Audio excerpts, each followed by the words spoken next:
Yep. I think some niggas been looking for me. Matter of fact, tonight, I hope some niggas been looking for me. Cause right now, here I is, niggas. Hey, here I is. What? What it do?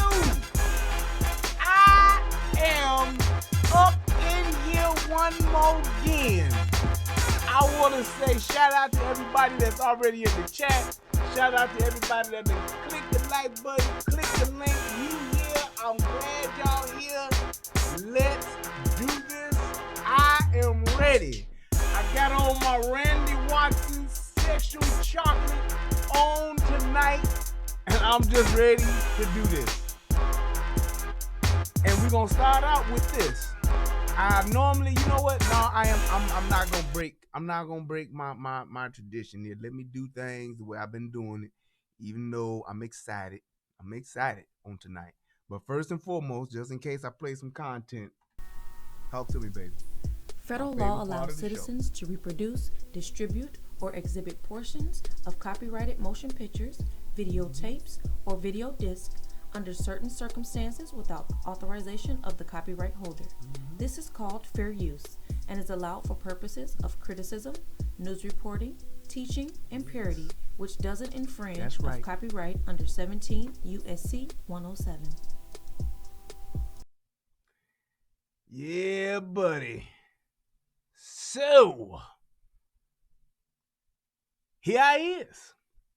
And I'm first going to start out with this. And actually, I want to test something too with this little short statement I'm going to make. I want to see if this is going to work, because shout out to my boy V City Beats. He hooked up an instrumental for me, and I don't know if it's going to work, so I'm only going to play it for like a minute or two to see if I get flagged or not for it. Then I'll know if it's going to work or not. So,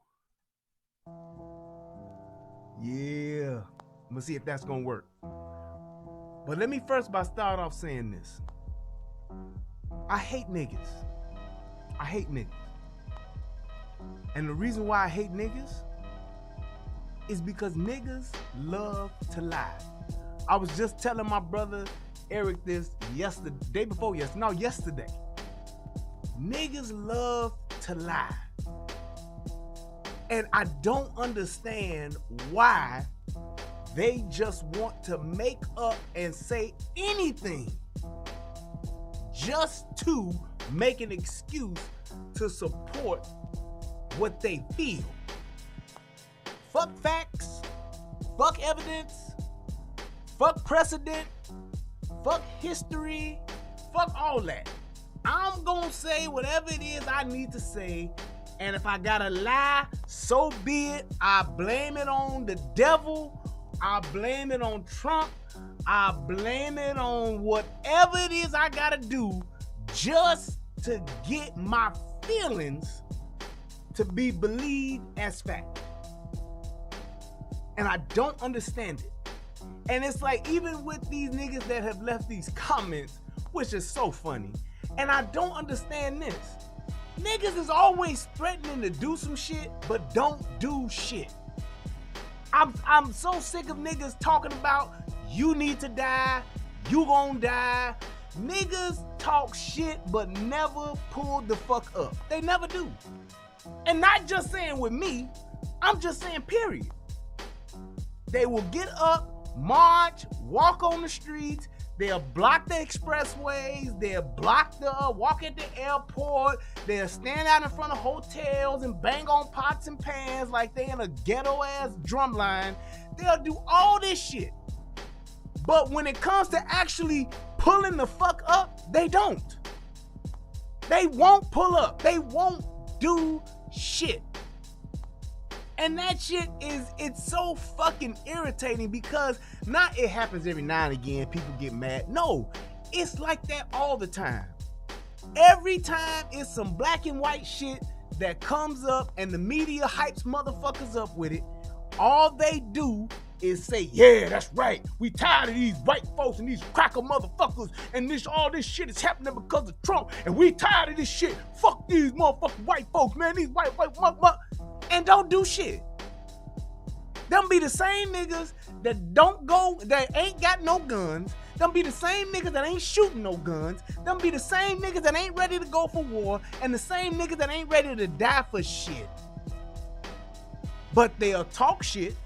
They'll hold up motherfucking signs. They'll go and have candlelight vigils. They'll drop, do the balloon drops, or the balloon, whatever the fuck that is. They'll get a bunch of t-shirts and spray paint, motherfucking, long live and free whoever. They'll wear that shit. But they will not fucking pull up and do a motherfucking thing. And I'm just so sick and tired of the shit. If you ain't gonna pull up, don't talk like you are. I ain't expecting you to. I ain't expecting you to go out there and go on a motherfucking murdering spree, but don't be talking like you bowdy and rowdy and you ain't. I ain't got to tell a motherfucker what I'm gonna do if I'm gonna do it. If you bout that life, if you real with that shit, you ain't got to tell me nothing. It should just happen. You gonna fuck a nigga up, you gonna drive by a nigga house, you gonna shoot up a nigga at the job, you gonna go kill this nigga, whatever you gonna do, if you really gonna do it and you really bout that life, you ain't got to say nothing. And I'm telling you that, and you know what? Exactly. It's like these niggas got this whole Tekashi 6ix9ine shit. How the fuck do a nigga that's supposed to be Gotti and all this shit, how does he break the internet? You know how he broke the internet? You know how he got 2 million views? Cause it's 2 million soft-ass, weak-ass niggas that like this nigga. That's why. Ain't no more real niggas out here. The niggas that grew up when we grew up, the real niggas that would whoop your ass, the real niggas that would come and shoot your ass, them niggas are gone. It ain't nothing left out here in the world but internet thugs, keyboard killers, online gangsters. That's all that's out here. I'm telling y'all right now, when I saw Tekashi 6ix9ine get 2 million views, 2 million viewers, I said, this is what it is. This is what it is. And that nigga was so confident in his snitching. He was so confident in his own motherfucking bitch assness because he know niggas ain't gonna do shit. He knows it. He knows it for a fact. That's why he was on there taunting niggas. I know y'all niggas mad. I got him $500,000 worth of jewelry, nigga. This $1 million. If you don't have this watch, you can't even talk to me. I ain't beefing with nobody unless they got this watch. Who does that? I tell you who do it. Lying ass niggas. Internet killers, keyboard killers, internet gangsters, and online thugs. That's what they do. Because they know ain't shit gonna happen. And that's why they say what they say and do what they do. And everybody that's talking about all this shit with Ahmaud, and I'm gonna tell you, just like I said in that other show about them niggas that was out there on McMichael's block with guns and shit. First of all, like my brother Easy said, them guns they had was all whack as fuck with the exception of one.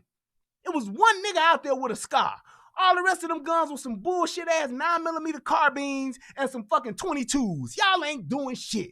Fuck you gonna do with a 22 rifle besides kill a motherfucking squirrel, raccoon, possum, maybe a coyote, or maybe a fox.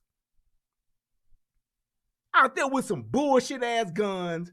Nigga, wasn't nobody out there. Y'all wasn't ready to do shit. That's costume jewelry y'all niggas got on.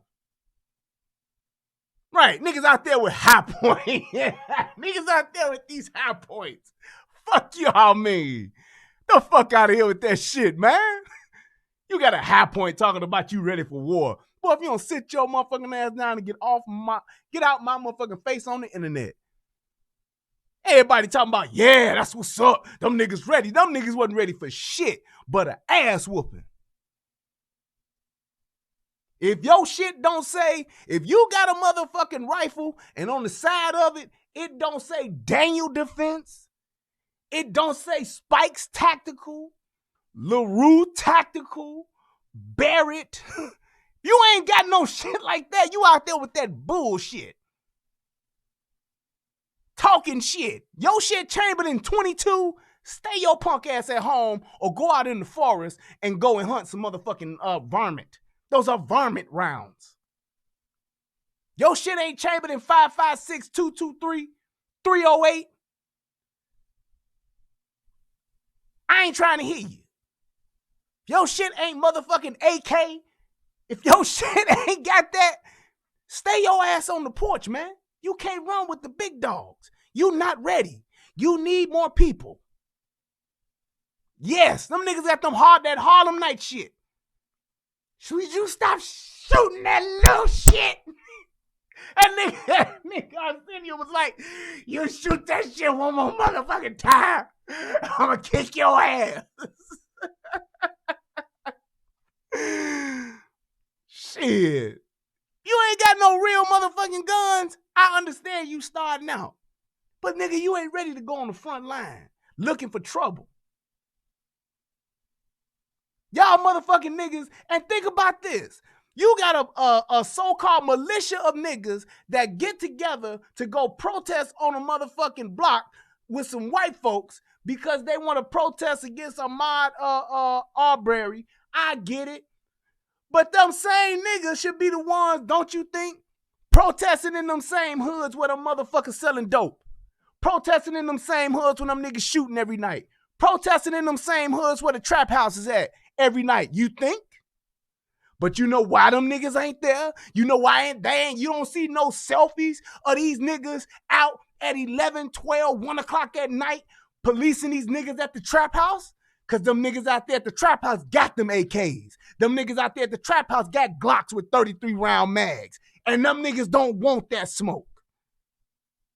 They scared of them, but y'all ready to go and y'all ain't even going to get the white folks, but y'all going to walk up and down the block on the white people. Come on, man. Come on. You really that body and roddy? I should see selfies of you on your IG, on your TikTok, on your Facebook. Go Facebook Live on the Dope Boy set. You really that tough, nigga. Y'all really standing on it. Just like they had that militia in Michigan to escort that black politician lady. Okay, go ahead, brothers. Where the fuck y'all at Monday through Thursday, Saturday, Sunday, Friday? That's one day. Y'all really about it? Y'all really own that? You really standing on it? Why ain't you in your hood on your block doing the same shit?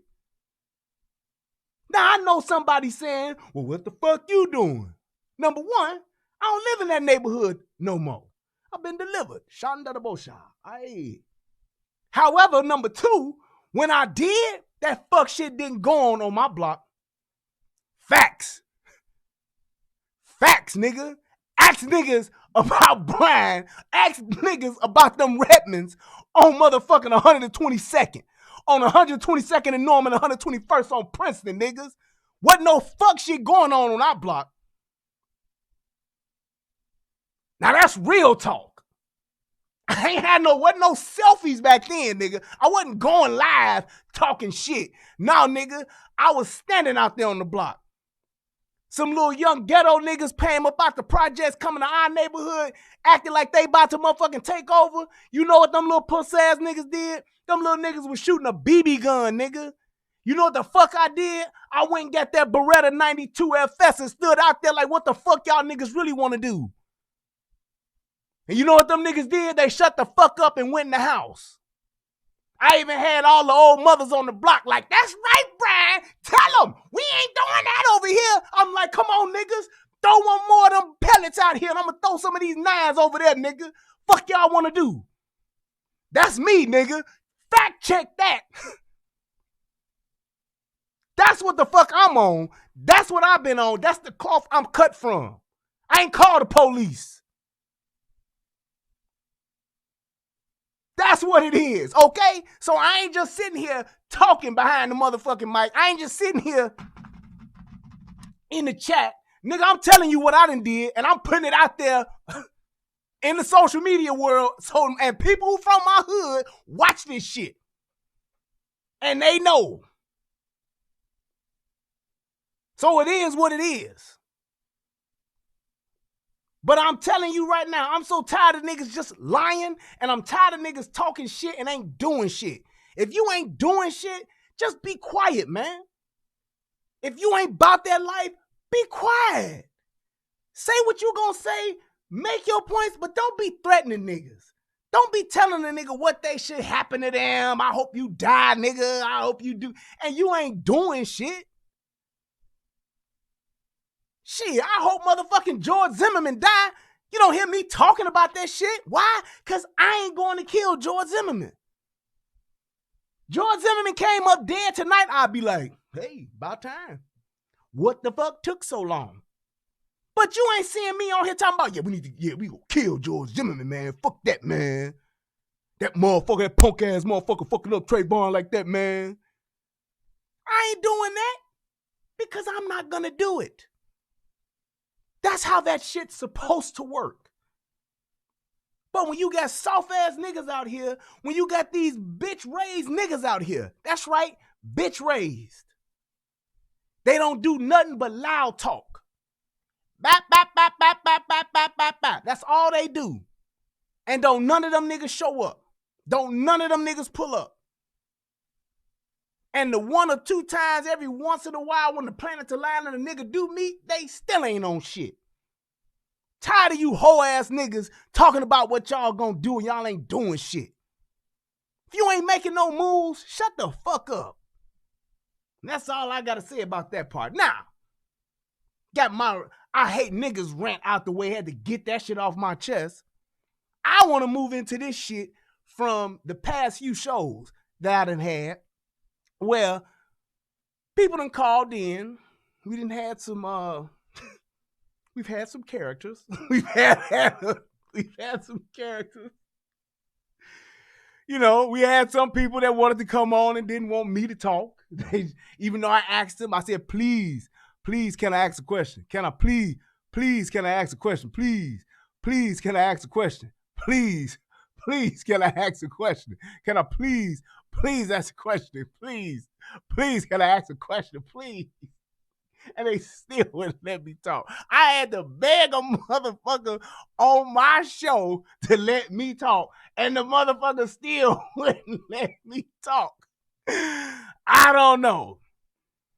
Then we had, just to recap, then we had a Fatal Attraction tranny come on with the legs crossed. I thought the tranny was going to try to give us a wee-wee shot.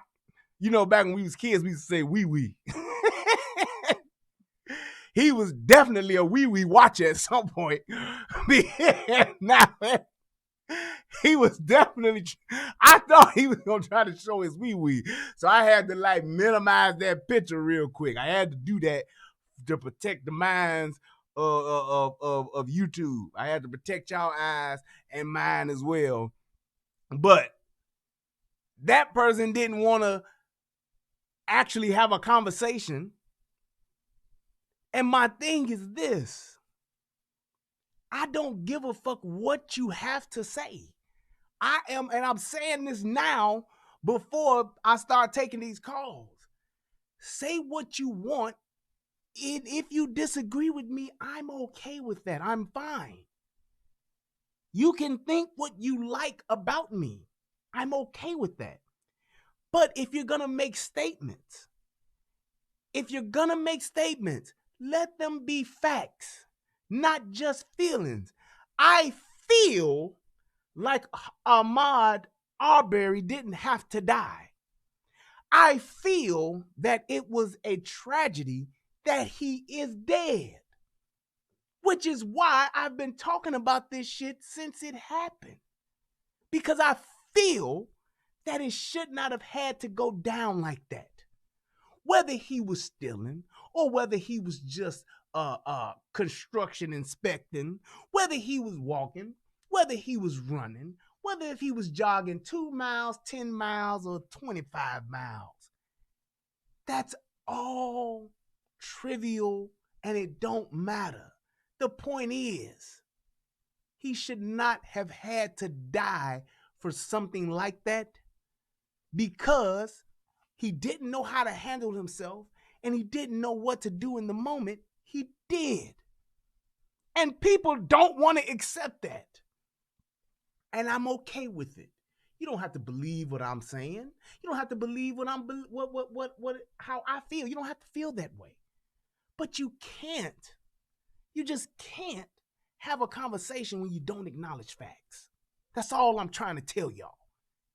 And I see that being the biggest discrepancy as far as what people are saying about me, what people want to say about me, and what they're disputing with me about. You are trying to make up shit and you want to lie and give this nigga every benefit of the doubt as opposed to looking at what's real and what the facts are and just saying, well, hey, I see, even though I don't agree with that's how it went down, but I see that's why it led to what it led to. You don't know a motherfucker who done grabbed a gun out of another motherfucker's hand and has been successful at saving their lives. The odds of it happening are what, 1 in a million? Who takes that chance? A person who is not well thought out and not well educated when it comes to hand-to-hand combat. All I wanted the brother to do was to live. That's it. And the only reason why I'm still talking about it is because I want other young brothers to live.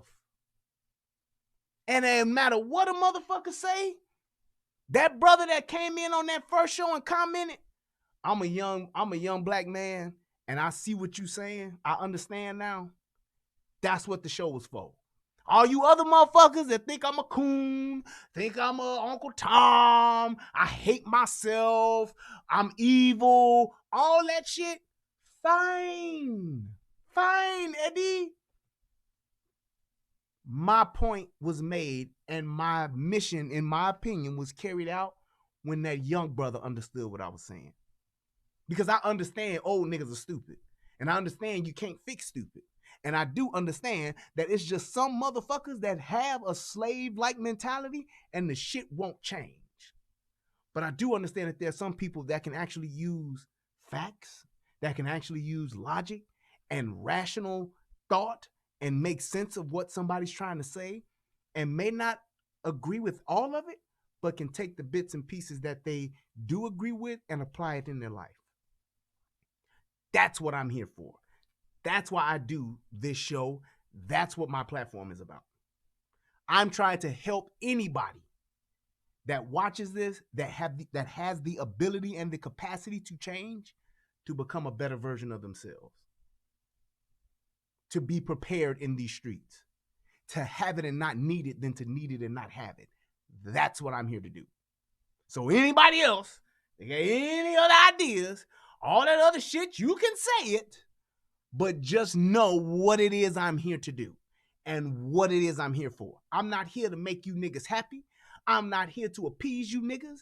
I'm not here to kiss y'all ass. I'm not here to motherfucking even say, well, if y'all gonna like my channel, if y'all gonna click if I wanted likes and views, nigga, I would be on here talking about how all women are beautiful.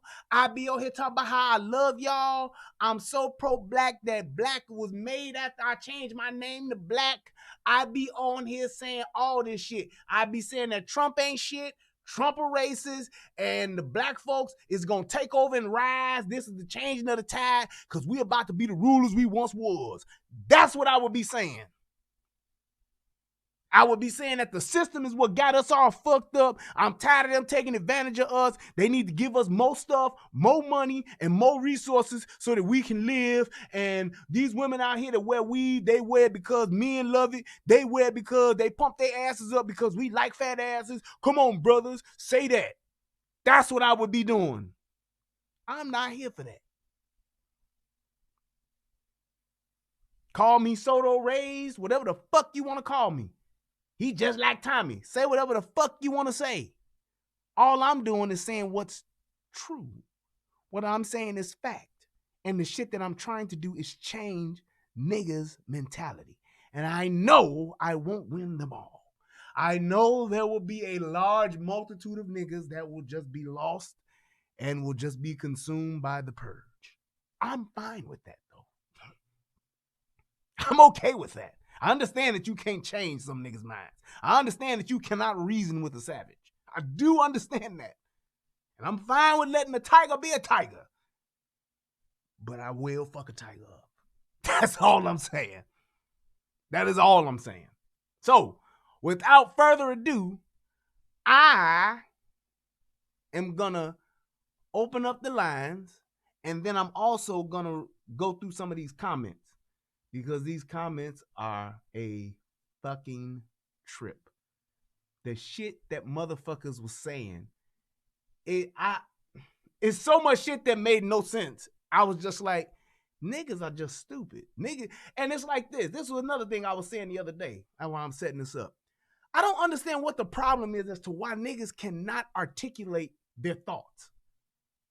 They have no knowledge of English language. They cannot say a completed sentence with a thought in it and just say, hey, this is what I'm trying to say. Not even close. Won't even be in the ballpark. They won't even be in the ballpark. It's insane that I have to deal with people that can't speak, but always got some shit to say. You would think, when I was in school, the stupid motherfuckers, the motherfuckers that couldn't read, the motherfuckers that was dumb as hell, they shut the fuck up and was in the back of the classroom playing.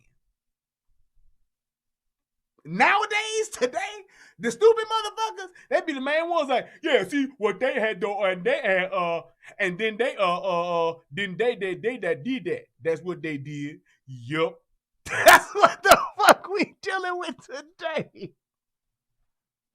That's what we dealing with, man. You the stupid motherfuckers back in the day, they would be in the back. Can I copy off your paper? They was at least smart enough to do that. Can I copy off your paper? What's the answer to number 8? Just show me with your hand. 1 is A, 2 is B, 3 is C, 4 is D. What's the answer? What you get for number 2? Nowadays, the dumb motherfuckers at the front. We don't need these tests. We don't need to take these. Why we doing this here tests? Tests? Motherfucker, what's a Tesla? You ain't say a Tesla? No, not a Tesla. What the fuck is a Tesla? I'm talking about these tests. Man.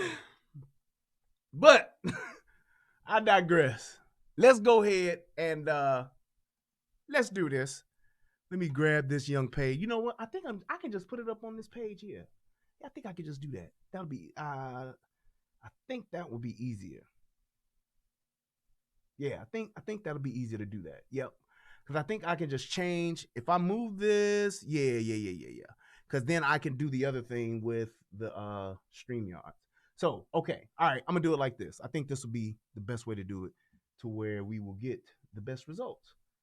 So if I go here and then I go to the young channel, and then I should be able to go into my channel, and then it should show me my freaking comments. Is that under community? I think it is.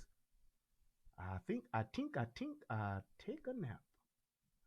Nope, it is not under community. Where is that shit at? Oh, no. It's under this. Yeah, I got it. Okay. Yep.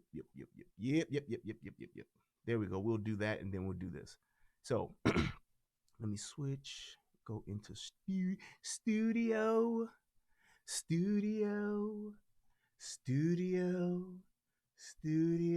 yeah, in the studio,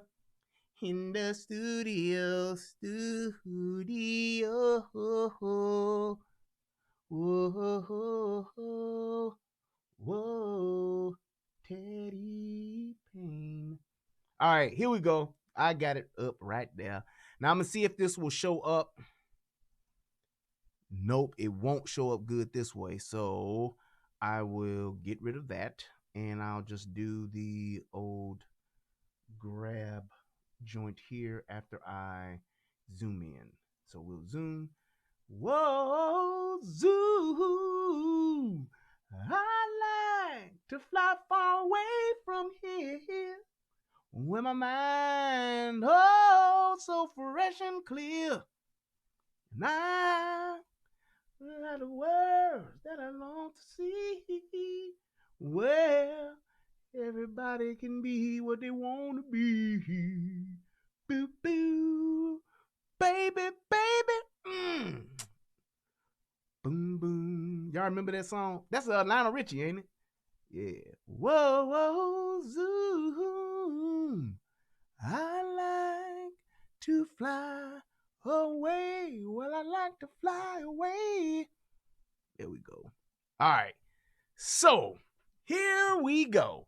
And then while I'm doing that, I'm going to pull up the young. Fly away. Hey, I didn't even know I was on over here. Let me close that. There we go. Let me go ahead and pull that up over here and hit the young StreamYards. And then we'll have that over here. Sweet. All right. So I'm gonna put the whatchamacallit up in 2.2 seconds. Once I put this in, and then you can either call in the meantime, I'm gonna read these motherfucking comments. And hey, I'm gonna tell you how I was so motherfucking not heated, but I was so agitated with the comments. I was like, I'm sending this motherfucking link to this show tonight to all these motherfuckers. I'm putting it in the comments. So you gonna see that under my replies. I'm putting that shit in there. I put that shit in there because I'm like, yeah. So I don't want to hear motherfuckers say, I didn't know you was doing a show. I would have been on now. Nope. Bring your ass on, nigga. Bring your ass on. Bring it on. All right. It's in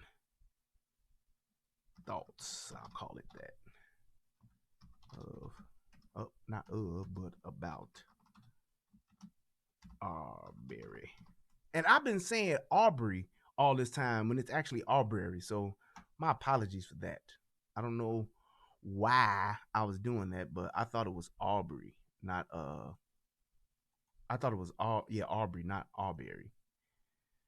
And then we're gonna allow that, yes, and we're gonna do this. No, that's XSplit, and I'm high definition. Yep, and that's good, cool. And start cam. Enter. Yeah. All right. Ooh, let me fix my name. There we go. All right. Now I got the studio open and got that there. And now I'm going to put the whatchamacallit in the chat, and we'll put it also in here, and we're going to kick it off and get it cracking. Restore the chat. Here we go. There's the link there for the stream joint, and I'm going to put it also in the description box. Yep. It is up to date now in the description box, and I'm going to put it over here in the United Guns of America as well. Ooh, don't want to erase that part. There it is there, and there it is there. Cool. So we can do that damn thing there, but here we go. I'm going to read these motherfucking comments. All right, so first we got Aletha Jones. If you wanted to, I'm going to give them credit. I understand that some people be typing fast or they be on their phones. I understand that. If you wanted to debunk it, you should have waited a few more days because more facts are coming out and he was just a jogger and they had been found following him. See what I mean? That's not true. That's not true. Here's my point. Did somebody catch him red-handed stealing with his hand in the cookie jar? We don't know. But we can definitely say this. The motherfucker was trespassing at the very least. And any motherfucking neighbor or concerned citizen that lives in that community had every right to, at the very least, contact that motherfucker and find out what the fuck he was doing. But we have nigga mentality that thinks you just let niggas do what they do until you see some, you don't say nothing. That's what motherfuckers is on. That's why our own communities are fucked up. That's why our own neighborhoods are the way that they are, and motherfuckers are just running amok, doing whatever the fuck they want to do to kids, old people, and everybody else. Because we have that mentality. You don't say shit to nobody and don't do shit, even if you see some shit that could be suspect. No, if I see some suspect shit, I'm going to question the suspect. Plain and simple. If you live next door to me and I see somebody walking on your property that I know don't live there and you ain't there, I'm going to find out who the fuck that person is. Now, if they just walk up to your door and knock on your door, no, I ain't got nothing to say about that. But if I see them walking around your property for 30 seconds or for 3 hours, I'm going to say something. Because I know that they don't belong there. Plain and simple. I even heard a motherfucker say Ahmaud Arbery may have been looking for work to work on the construction of the house. Come on, man. Seriously? It's like niggas love to just lie. Y'all want to make up every possible scenario, humanly possible, and say, that's what it could have been. No, man. You know, you got motherfuckers say, I'll walk around and look at, and just like I even saw Coleon Noir. He even did a video saying, well, he could have been there walking around just looking at the construction. Yes, he could have been. However, if that's what he was there to do, he shouldn't have a problem with somebody questioning him saying what the fuck he doing over there. He shouldn't have had a problem. If you ain't doing shit wrong, you ain't got a reason to run. That's all I'm saying. Yes, I am strapped and other people not, which is why if you ain't strapped, you shouldn't say shit. Pick the phone up, call the police, hang the fuck up. You right, Lorenzo. I agree with you 100% on that. But I'm just saying, stop making shit up and trying to give a motherfucker every benefit of the doubt. Because just like them cats, the way they approached that dude trying to stop them, they did that wrong. They did it wrong because they weren't prepared for shit to go left. Right, motherfucker said he was looking for a bathroom because he was jogging and had to take a piss, so he had to take a shit. So he was gonna use the bathroom there because it was open construction. He was looking for a porta potty. What? Come on, man. Be realistic. We can all make assumptions about the shit, but you cannot negate the fact that, number one, he was somewhere that even if the average person was just walking by, you're not allowed to just walk up on private property. If you do, no, you ain't gonna go to jail for 10 years, but you should expect for somebody to question that shit. Plain and simple. All right, here's what somebody else said. Here's what I posted in another video. This woman is lost and makes excuses for reckless behavior. Talking about Candace Owens. Her comments are reckless in these circumstances. Oh, no, this is too goddamn long. Arbery was hunted and killed. If anything, and I hate the fact that people are even saying that shit, but that's too much goddamn information. I'm sorry. Yeah, you got a fucking novel in here. Activewear are cost ineffective. You hear this nigga making excuses? Also, look, all right, I'm gonna read this. I'm gonna read this. This motherfucker says also, I didn't know joggers were restricted to unique apparels.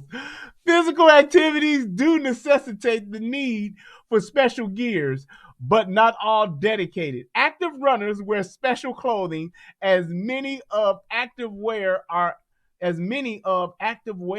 cost ineffective. Many prefer to simply pull whatever is accessible in their closets. So to just say that the runners don't wear khaki shorts is dismissive, short-sighted, and unculturally silly. This is what I mean when niggas love to lie. Niggas love to lie. I love the way you lie. If that's not just flat out lying to try to support your narrative, I don't know what the fuck is. Are you serious? You're trying to now make excuse for this nigga having on some fucking shoes with no socks, a fucking white tee, and some fucking cargo shorts, some khaki shorts, saying that is normal runner's apparel? Come on, man. Get the fuck out of here. Be reasonable, Buddha. Jesus Christ. Let's see. I just can't. The witches burned in Salem, Massachusetts. Oh, thank you for correcting me because I was saying, what was I saying? I wasn't saying Salem. Oh, I was saying Selma. I still don't know how the fuck I got Selma, but whatever. Here's what Solo Romeo said. That number is a lie. Who believes them motherfuckers? I don't know what number you're talking about. They lynched and burned black people. Oh, I guess they were talking about the number of lynchings. When she said 3,500 people were lynching. Did that person come with any other facts to dispute what that person was saying? Of course not. I'm just going to say some shit to say some shit. That's what I'm going to do. Then we go on down further to say, they lynched and burned black people back in the day. Before they did that, they cut off their body parts. I said that. Then, so the fuck what, nigga? What the fuck are you doing now? You people are sickening. Thanks for sharing. I suggest you broadcast to more platforms simultaneously. So what? Oh, that's some motherfucker trying to tell me to apply for some shit. But I don't know what the fuck Groove Master was saying. He got like a bass guitar in this little picture there, but he's saying, so the fuck what, nigga? What the fuck are you doing now? You people are sickening. Nothing else. All right. I suggest you, and that's this other shit about this. Matter of fact, I can get rid of this shit. Nigga trying to tell me to go to motherfucking Restream. Remove that. How about that? Then will he blackout? I guess that's his name. I guess that's what this motherfucker's saying. 1,300 lynchings of white people reported. Okay, because I said I don't know of white folks being lynched. That has never come up in my years of education, which ain't many, and I don't have the best, but that never came up. So 1,300 lynchings of white people reported. Okay. Then he said at the 24-minute mark, the lynching number is the reported number of lynchings. You should probably add at least 400 to 600 to that total for a length of time that long. Okay, I'm cool with that. I mean that because that wasn't really my driving point. So if that number is, if you want to add a few hundred to that or whatever, fine, that's fine. Ebo, this show is dumb. We can see you don't love God. Wow. God's people ain't scary. Your future will be worse. Arbery will be worse. Arbery, it's easy to see. So you know I don't love God and my show is dumb. Okay, why not just click the fuck off? I don't know. But moving right along. Oh, there's somebody talking about R. Kelly. This documentary made this fool look like a straight pervert. Nothing can save you, Mr. Kelly. Your ass is grass. Motherfuckers are still talking about this R. Kelly shit on as you can see. That's a day ago. Motherfucker, y'all know how long I did Kales. That was back what? Last fucking man. Was that in fucking that was in 2019, I think it was. Whatever. I love Candace Owens, Johnny Elligan. Alrighty. Willie Johnson. Keep defending Master. Keep justifying why this mob was justified in killing this man. Arbery, and Trayvon had more courage in a single strand of hair than you have ever demonstrated in your life. Because I've known this motherfucker since I was born, obviously. I don't know where Willie Johnson is from or where he was born, but I've known this motherfucker since then. I get it. Okay. Then, at least Candace sees it wrong. This clown says it was Arbery's fault. What I said, and I'll say it again, what he did is what led to his death. That's what I'm talking about. The actions that he made led to his death. Were people wrong on both sides? Yes. However, I think out of all of this, Ahmaud lost the most because he's dead. That's all I'm saying. I think Ahmaud is the one who lost the most out of this. And that's what I would like to prevent. That's what I would like to prevent, because there are more people who would be in Ahmaud's position that could possibly learn from this that I care about than the other side. That's all I'm saying. That's all I'm saying. Matter of fact, let me see if I can redo this window. Hold on. Hold up. Because I want to be able to get all of this in. Yeah, I think I can do that if I just make it a little bit better. Let's come right over here. Yeah. Then I'll get in all of this. Yep. Boom. See, it made it better. Got it better. Better. Uh-huh. Okay. Yes. All right. So keep defending, Master. Trayvon had more courage in a single strand of hair, Arbery and Trayvon, than you had ever demonstrated in your life. Sipping passion fruit wine, sipping from your white, supporting your white masters.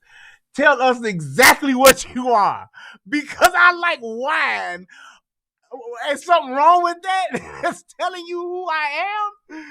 What the fuck is wrong with niggas, man? This shit is crazy.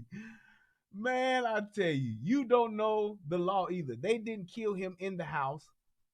They legally blocked the street and murdered him. I never said that they killed him in the house. You see how motherfuckers would just say shit to try to make a point? I've never said that. They killed him in the house. That was never a point of mine to be made. And that's what he's saying. The ideological logic I'm hearing is unbelievable. It's unbelievable. Okay. Willie Johnson also says, you can keep deleting my comment. I still won't stop you from being the topic of Willie D. They did see a commission of burglary. I don't know what the fuck that means, because I haven't deleted any of his comments, as you can clearly see. So I don't know why he's saying that, but whatever. Let's see. Damn, Brian, you had me dabbing my eyes with that opening video. Yeah, that father and son. My man, Big Mo, great point of the stream. If you are so endangered, why aren't you protecting yourself? You see, ain't nobody address that shit. You see, ain't nobody address that shit. Smoke, please. Can I ask a question? Smoke. Oh, that's Kyle Larkins. Laugh out loud. He got you with that fake Tommy line. I don't know what the fuck that is, but whatever. Then Trucker C. I usually only comment once, but Brian, you've been hitting us with so many gems. I'm rewatching this show. Oh, that's about the have the standards with women. Yeah. All right. Another excellent show. Thanks, Bruce. Thanks, Trucker C. They'll get manslaughter. Won't be convicted of murder, 5 to 7 years max. Now, here's my thing with the whole conviction. I don't know if they're going to be convicted or not, because it's such a political thing to it. It's so many politics is playing into it.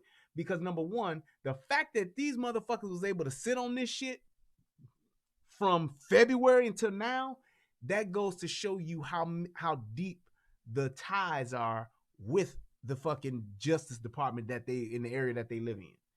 That goes to the fact that they didn't bring this shit to the forefront and deal with this shit head on, goes to show you how plugged, connected, how many and how much their relationship that they have with the county that they're in and the area that they live in. It goes to show you that they know people. Plain and simple. Because ain't nobody gonna sit on no shit this long unless you got some political connections. So they got connections politically. You had all of those fucking district attorneys not fucking recuse themselves from this because they know him, because they know his daddy, and I'm sure they know his daddy, they know his son. So it's like it's too many motherfucking ties for a motherfucker to even be able to say, oh, when they go into jail, they might not get time, or because of the political climate of this shit, they just might get time. They might have to appeal it or whatever later on down the line, but it may happen. Just like how they did the dude in Chicago that shot that kid 13 times. Under normal circumstances, that motherfucker, because there is no law to shoot a motherfucker 1 time or 13 times. It ain't no law against that. But because of the political and the social pressure that they got, they sent that motherfucker to jail. So I'm just saying the shit can happen and it can go down like that. But it's just a thing of just saying, well, I don't know if they gonna get that kind of time or not. I don't know how that shit's gonna work. Actually, we got somebody that came in, Jigs Broadcast. I'm gonna bring you in 1 second, brother, and you can voice your opinion. Let me go ahead and do this. And oh wait, that is wrong. Shit, that's wrong. I done clicked on the wrong thing. But I'm bringing you in. Go ahead, Jigs Broadcast. What's your thoughts? Hey, what's up, man? Can you hear me, man? Yeah, I can hear you. Go ahead, loud and clear. Oh, okay. Yeah, man. I was watching Tommy's hookup today with the lawyer, and he had some really good points, man, but it still stands where this guy, he was pretty much the contributor to his own demise, man. No matter how you look at it, it wasn't even about him even being burglary or whatever. He still reacted in a way where it was kind of like you messing with some idiots. And that was my thing. It's like, and that's what people don't want to accept. And with you making that statement, it doesn't mean that the white folks that was involved, the racist white guys that was there, that they didn't play a part in it and that they were right in what they did. That's not what we're saying. That's not the point that's being made. The point that's being made is that what they did was wrong, questionable. You could say they shouldn't have did, but they had every right to question a motherfucker that's in their neighborhood that they don't know or that they have suspected before to be doing fuck shit. And even if they were gonna shoot him down and gun him down like an animal in the woods, they could have did that way before it actually came down. Absolutely. They could have did it when he was running up, and people don't want to acknowledge that. So you say that to somebody and say, well, yeah, they just wanted to kill him. They could have just shot him when he was running. Because everybody that was there, the person that was filming the shit and everything, they were all on the same team. All that shit, that dude trying to act like Brian Williams, whatever the fuck his name is, trying to act like I had no part to this. Bullshit. Right. You was right there with him trying to track that motherfucker down, or you wouldn't have had your motherfucking ass in the car when they was going after the dude. But I got one for you. What if black folks in the hood adopted that same type of attitude that them white boys did? Anybody be next door at my neighbors? I don't care if we are. You can call it overreacting or whatever. What if they took that attitude in the hood to those thugs and those gangsters and all those savages? What if they took? I guarantee it'll change the way the hood even looks, man. You are 1,000% correct. And that's the point that I'm making, is why I said earlier about my rant about why I hate niggas. Because niggas don't want to do what these white folks do. And that's why white folks' neighborhoods stay safer. That's why, yes, fuck shit still happens in white neighborhoods. But that's why, for the majority, that shit stays safer there. Even when you go to fucking trailer parks where they nothing but poor white trash living there. They don't have all this kind of fuck shit happening on a consistent basis. They got their meth heads. They got their druggies. They got their prostitutes and they whores and all that shit in them same trailer parks. You will see them. But they don't have drive-by shootings. They don't have motherfuckers shooting up niggas at houses, shooting up niggas' trailers. You don't see that shit. Yeah. You just don't. And the reason why is because them motherfuckers will tell. Yes, we saw Todd after he did that meth. He went over there and shot up Brent's trailer. We saw it. That's what they will do while they're flaming up their meth. That's what the hood is missing. We missing the assholes. We missing the nosy ass old ladies, and we missing those asshole dads. My dad was an asshole. Kept me out of a whole lot of trouble. That old motherfucking neighbor of you his had. assholeness. Do you remember the old neighbor you had that didn't want you to walk on their grass? Yes, sir. Sit on that porch all day or be in that window of that house, and if you walk close to that grass, get off my grass. There'll be some trouble. Or exactly. And you know what that taught us? It taught us, even though he was an old mean motherfucker, it taught us to respect other people's shit. Yes. It taught us to have the respect of just saying, hey, man, you live your life the way you want to live it, but I just can't be up in your shit like it's mine because this is your property. This is your yard.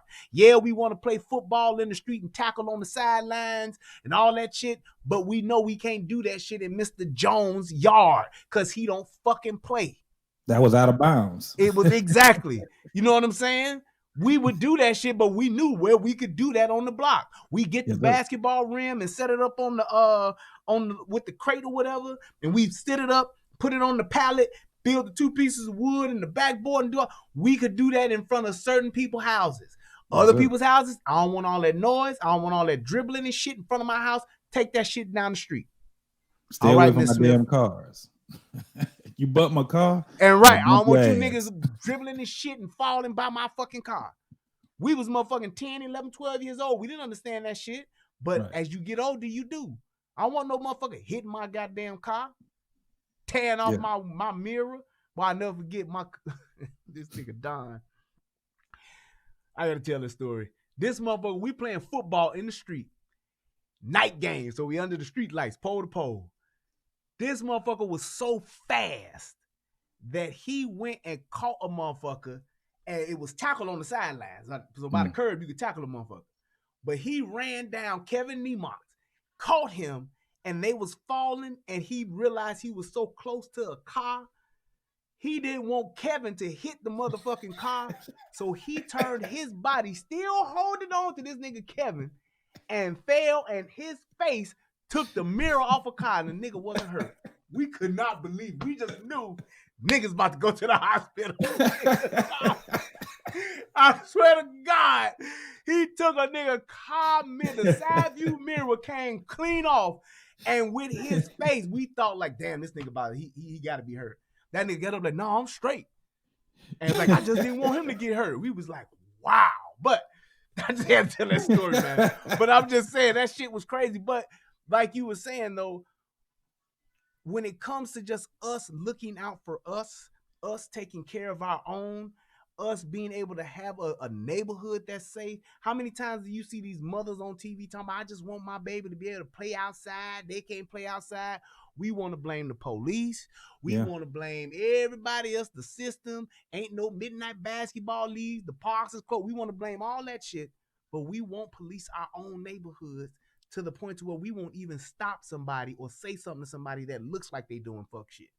No, we have the people against us. Just like I'm originally from Detroit, and and they had the 300 in the D, and we still got the 300, but they're not effective anymore.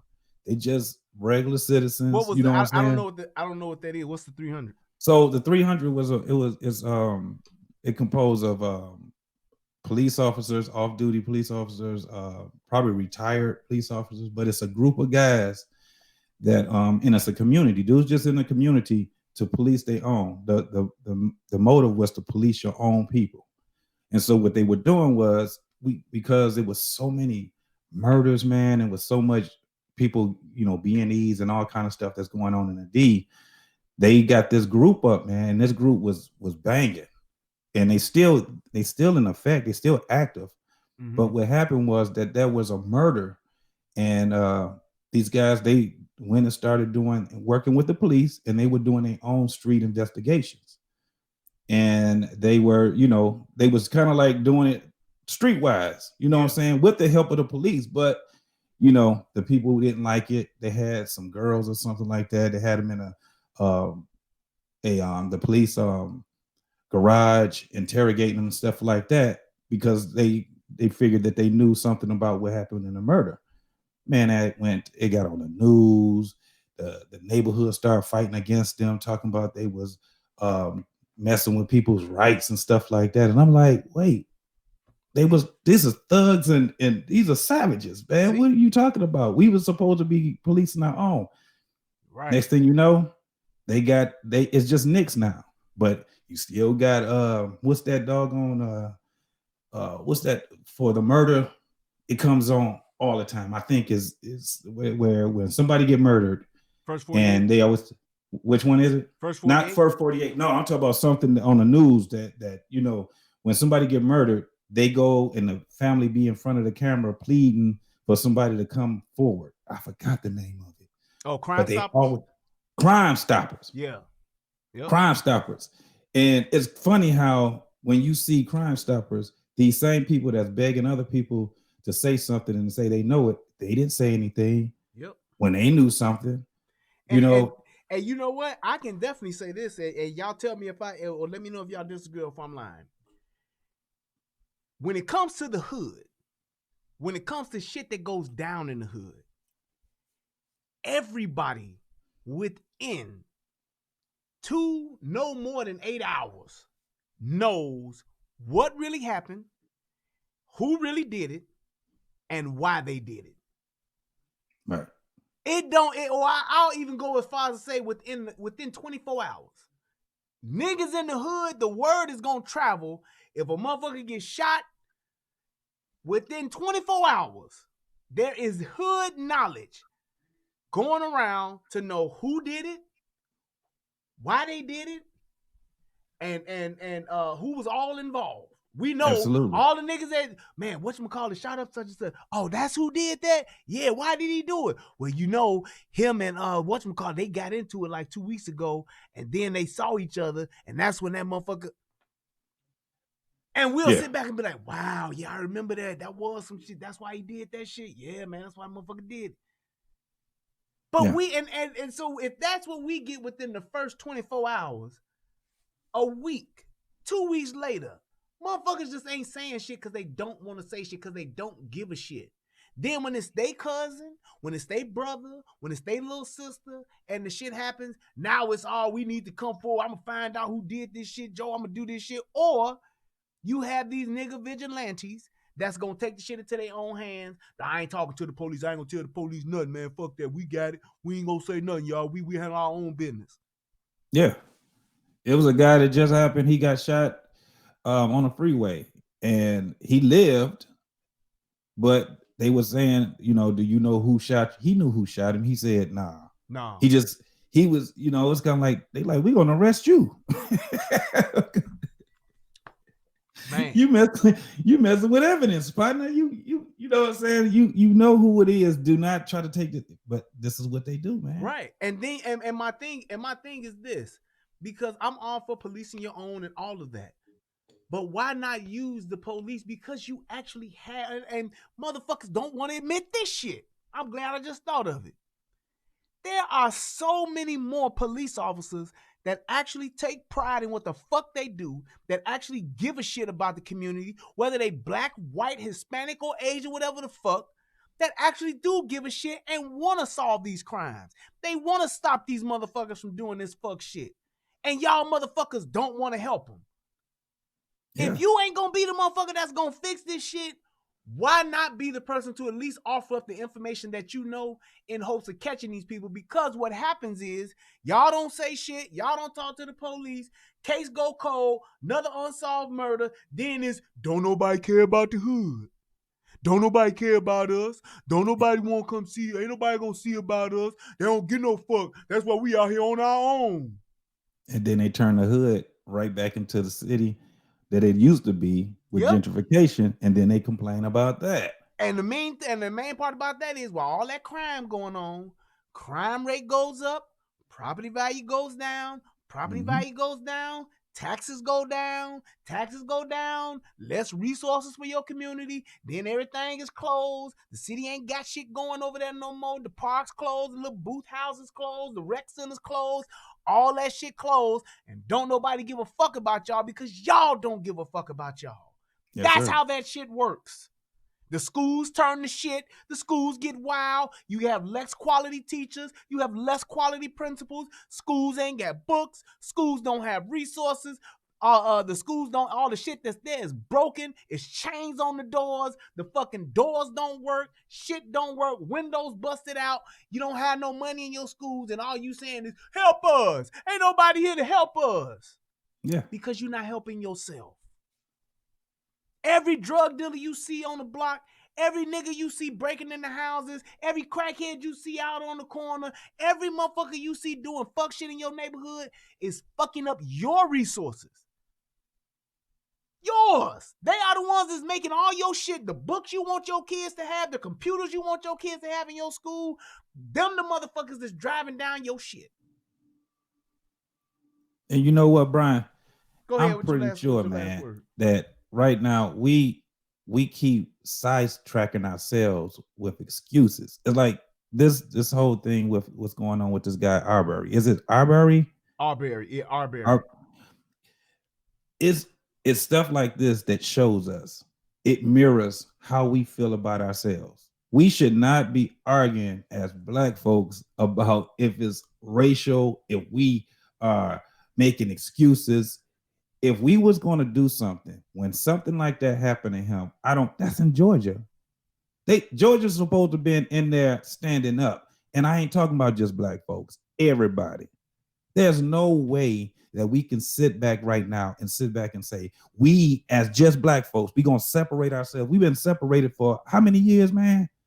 And we still talking about we ain't even that large. And then on top of us not even being that large, we don't stick together at all. Exactly.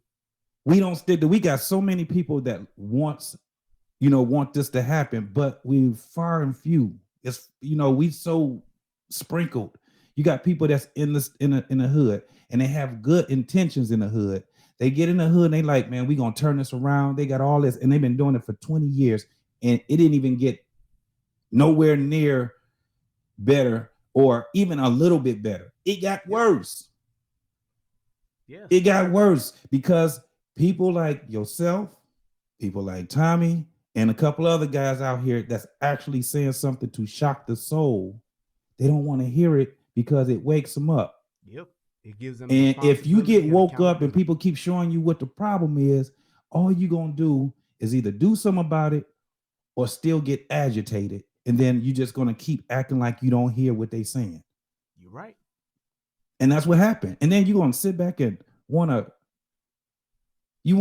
go and go at the people that look like you because they're telling you something that you need to hear. Yep.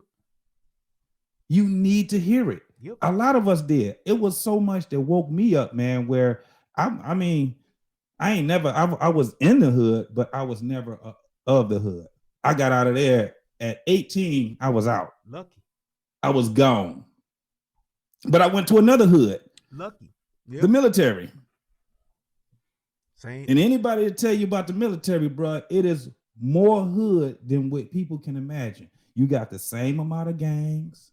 Mm-hmm. You got murders, rapes. You got people that's traumatized in the military. And what's the thing about the military? Anybody will tell you about Fort Hood, Texas. I'm telling you. But what's the thing about the military, though, when it comes to crime? What do? Oh, shit. It's over with. They get rid of that shit real fast. They police their own. Police their own. And at the end of the day, look, I know people, man, that done did crime. Even though they got policed, they got caught, they got punished, they still didn't get kicked out. I know guys like that. Yeah. They police their own, but they still will keep their own. It's a real fickle world. It's a life, man, that it's not like anything else. Yeah. But when you talk about separation, it's big time separation in the military, man. But see, the thing is this: that's everywhere. That's everywhere. And I don't really oppose of it though. And the thing, I was just gonna say that's not a bad thing because like-minded should stick to like-minded. Those that are like me, I should be around those that are like me. It's when you come in contact with others that are not like you as to where you need to have mutual respect. If you have mutual respect, then you have harmony. The only problem with that is it's very difficult for somebody to respect you more than you respect yourself. That's just like, and that's when you look in the hood, the respect people have for your crackhead, the respect you have for your neighborhood thieves, the respect you have for those other people that are in your neighborhoods, it's different because of how they respect themselves. That neighborhood hoe can't tell you shit as a woman, as a young girl or whatever, even though she may have some valuable information for you, but you gonna look at her differently because of how she treats herself. And until you hear her story, you can't even begin to respect them. You can't even begin to acknowledge what it is that they're doing and why they're doing it and all. You can't until you hear their story. But when it comes to us and other races, we need to be more focused on us and getting our shit together. And we can educate the other side and get the other side to understand what the fuck we're trying to do so that they can respect us and they will respect us. But we still need to draw a line in the sand too. Yeah. And say, look, y'all motherfuckers ain't just gonna come over here and do this fuck shit. And while we say that, we need to turn right back around and say, hey, y'all motherfuckers over here, y'all ain't gonna be doing this fuck shit. Because I'm gonna hold your ass more accountable than I'm gonna hold these motherfuckers accountable, because you right here with me, motherfucker. You know what this shit is. It's just like your kid. I'm going to chastise my child more than I'm going to be willing to chastise a kid I don't know, because that's a motherfucker I raised. Right. It's that simple. Those that are like you, those that come from you, you should definitely make sure that they got their shit together first. Absolutely. That's all I'm saying. Absolutely. But let me go ahead and get into some other people, man. I appreciate you coming on, brother. Thank you so much. No doubt, man. I definitely support, homie. All righty. Peace. Hey up, man. All right. My man Bolo TV. Hold on, and before I let you go, Bolo, I'm gonna say this one thing.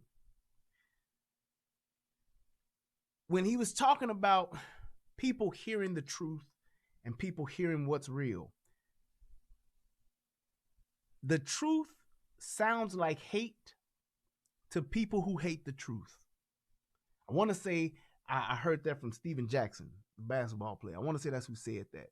Either Steven Jackson said it or Jalen Rose said it. I'm going to say it one more time. Truth sounds like hate to people who hate the truth. And I believe that there are so many of us that don't want to hear this shit because it is the truth. And that's why they'll say, it's easier to say, I hate myself, or it's easier for you to say that I hate myself than to acknowledge the truth in what I'm saying.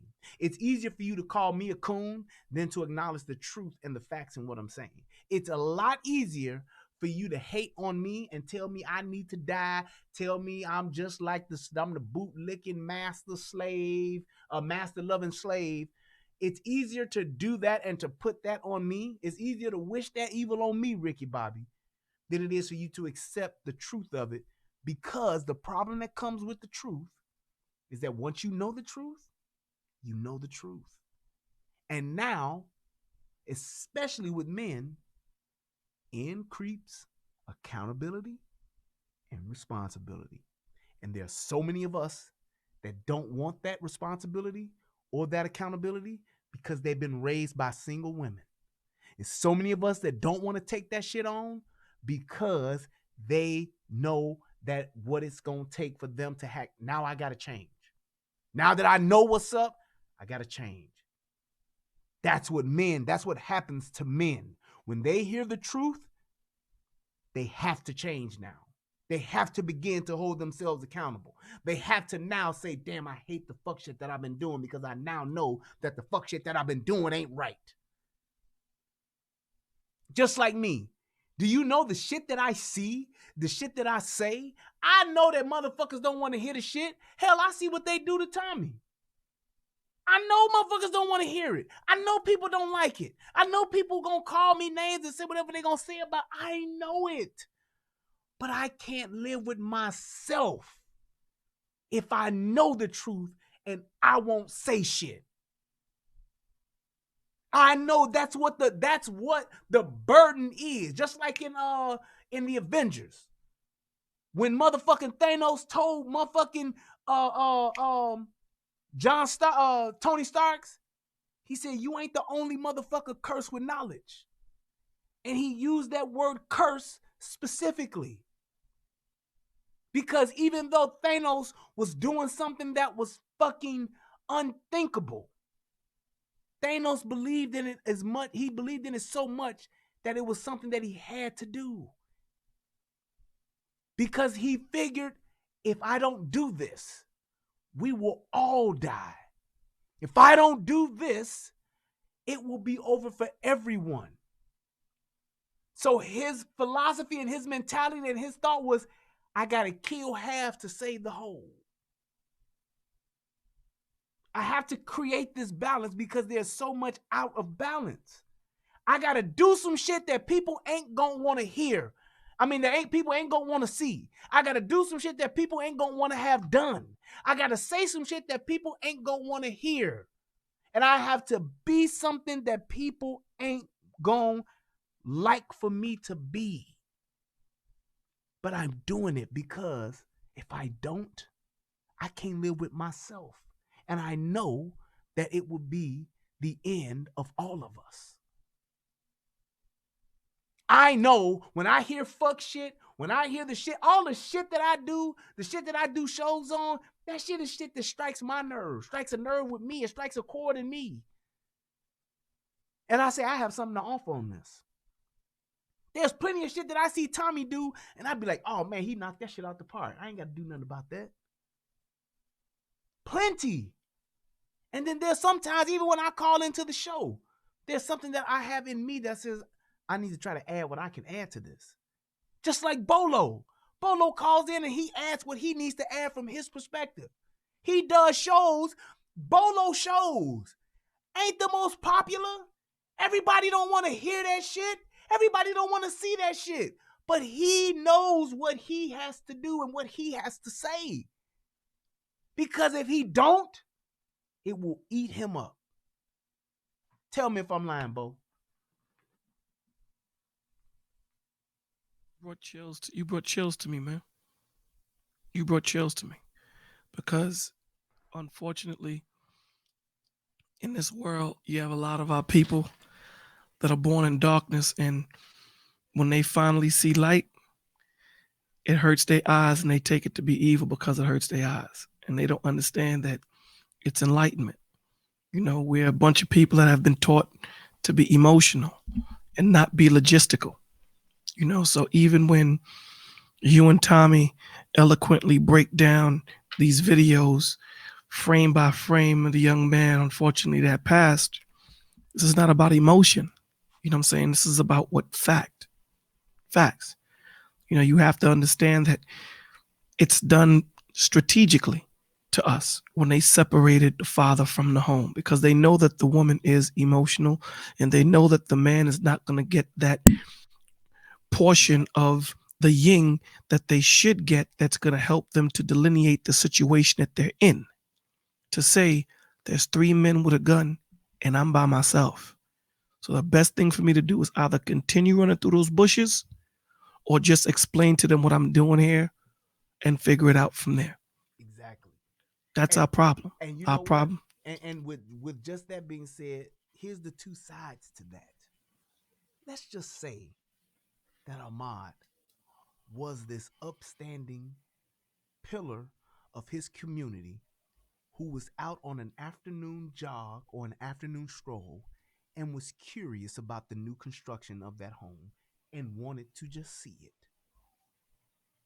If that was the case, because you're not armed, and because you do have two white, racist, Anglo-Saxon, Ku Klux Klan, upper echelon motherfuckers on your ass, if you cannot defeat that enemy that is in your presence, why not, since you're such this great guy, just submit to their questions and say, hey guys, I was just jogging and wanted to see the place. Well, we're going to hold you here till the police come. Okay, that's fine. Bring the police. I didn't do anything wrong. All right, you nigger, you motherfucker, lay your ass on the ground. Hey, man, I don't know what your problem is, fellas, but I just wanted to just see the construction that was over there at that house. I was out for a jog and my car goes, so what the fuck you doing jogging around here? We don't let niggers jog around here. Hey, sir, let's just wait for the police then. Because right now you are outgunned. So it ain't no fight for your life. It ain't no, oh, he gassed, he had to do that. It's just saying, hey, now let's flip it over. Let's say he is a diabolical, no good, low down, thieving motherfucker. Fine. Once you see they got the drop on you, coattail don't argue with the wind and be the fuck gone. Obviously, you're a great runner. You 25 in the prime of your life. And you got these two fat motherfucking old white men or damn near middle-aged white men. Nigga, you tell me you can't outrun them by dipping and dodging through the sides of these cribs and shit? Fuck out my face on the internet. Either way, being the good guy or the bad guy, what I want brothers to know, what I want young black men to know is that motherfucker, when you outgunned and you outman, get the fuck out of the way or get the fuck out of Dodge or put your hands up and submit. It ain't no coward shit. It ain't no punk ass shit. You ain't no hoe ass nigga by doing that. Death ain't When the they answer. get the drop on you, nigga, give it up. It's just like if a nigga catch me right now going to the garbage and a nigga come up to me and boom, motherfucker, put your motherfucking hands up. I got a gun on my hip. You know what the fuck I'm gonna do? Go ahead, man. Now I have in my mind, I'm gonna think, if this motherfucker gonna really try to kill me, I might as well fight for my life right now. But you see what you did right there, Brian? What you did right there was you thought. Yes, but I thought. You Because he didn't might need be your. like, yeah, nigga, I've been watching your bitch ass on the relationship rehab, nigga. I've been watching you with Tommy, nigga. Now I done pulled up. I'ma murk your ass, motherfucker. Now I know what this dude's intentions are. So now it's gonna be, all right, I gotta fight for my life. Right, that's but different. I thought first, and my first initial movement was to submit with a gun on my hip. Thinking is all I'm trying to get brothers to That's do. all anyone is ever saying. In any situation, I don't care how dire it is, there is always a picosecond, nanosecond of clarity in there for you to make a judgment call. Exactly. You have to remember, to every action, there is an equal reaction. So your job is to try and decrease the anger and the attitude that is already there.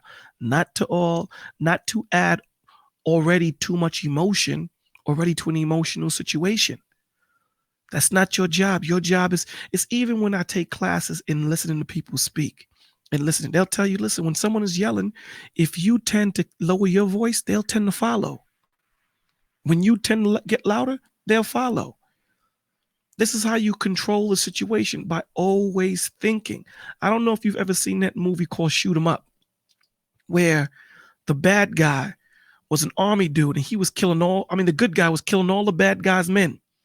And the bad guy's right-hand man said, yo, Duke, why aren't you pissed off or upset? He said, I want to be upset. But when you get pissed off and angry, your brain releases a chemical that keeps you from thinking.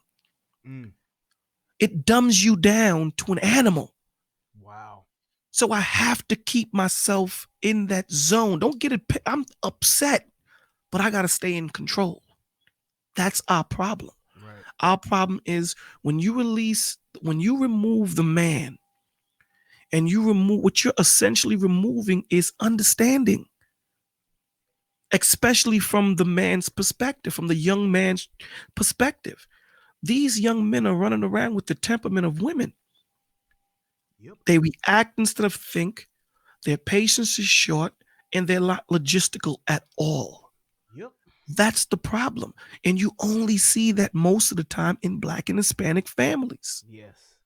And the thing with that is what people need to understand, because we say that a lot, that, you know, because it's not fathers around, because they have their like around these women, they're thinking different. What it does is, because women do this, and you see a lot of times, the majority of the time, women don't die in these situations. Nope. They don't. They can wild out, jap out, motherfucker. Y'all got me fucked up out here, bitch. I done told you, bitch. And they won't die. Mm-hmm. The reason why we speak so much about this is because men, young boys, they will kill you because you are a bigger threat. You are physically a bigger threat. So you have a man's body with a woman's mentality that's out of balance. And they what don't it does understand. is I'm more inclined to shoot a bear that's acting wild than I am to shoot a bunny that's acting wild. Mm-hmm. It's that simple. I'm taking that cliche, man. I'm gonna take that example. Presence, go ahead, man. 5% royalty. I'll give you the physicality of a bear with the mentality of a woman is a danger to me than a bunny with the mentality of that same type of woman. Mm-hmm. It is. I'm not worried about a bunny. If I'm a lion, I don't concern myself with the affairs of the motherfucking sheep and the gazelles and shit. I eat them. However, when there's another lion on deck, I'm at that motherfucker. You see what's happening right now? There's too much knowledge being drawn, brother. There's too much truth. And there's somebody right now refusing to acknowledge that truth.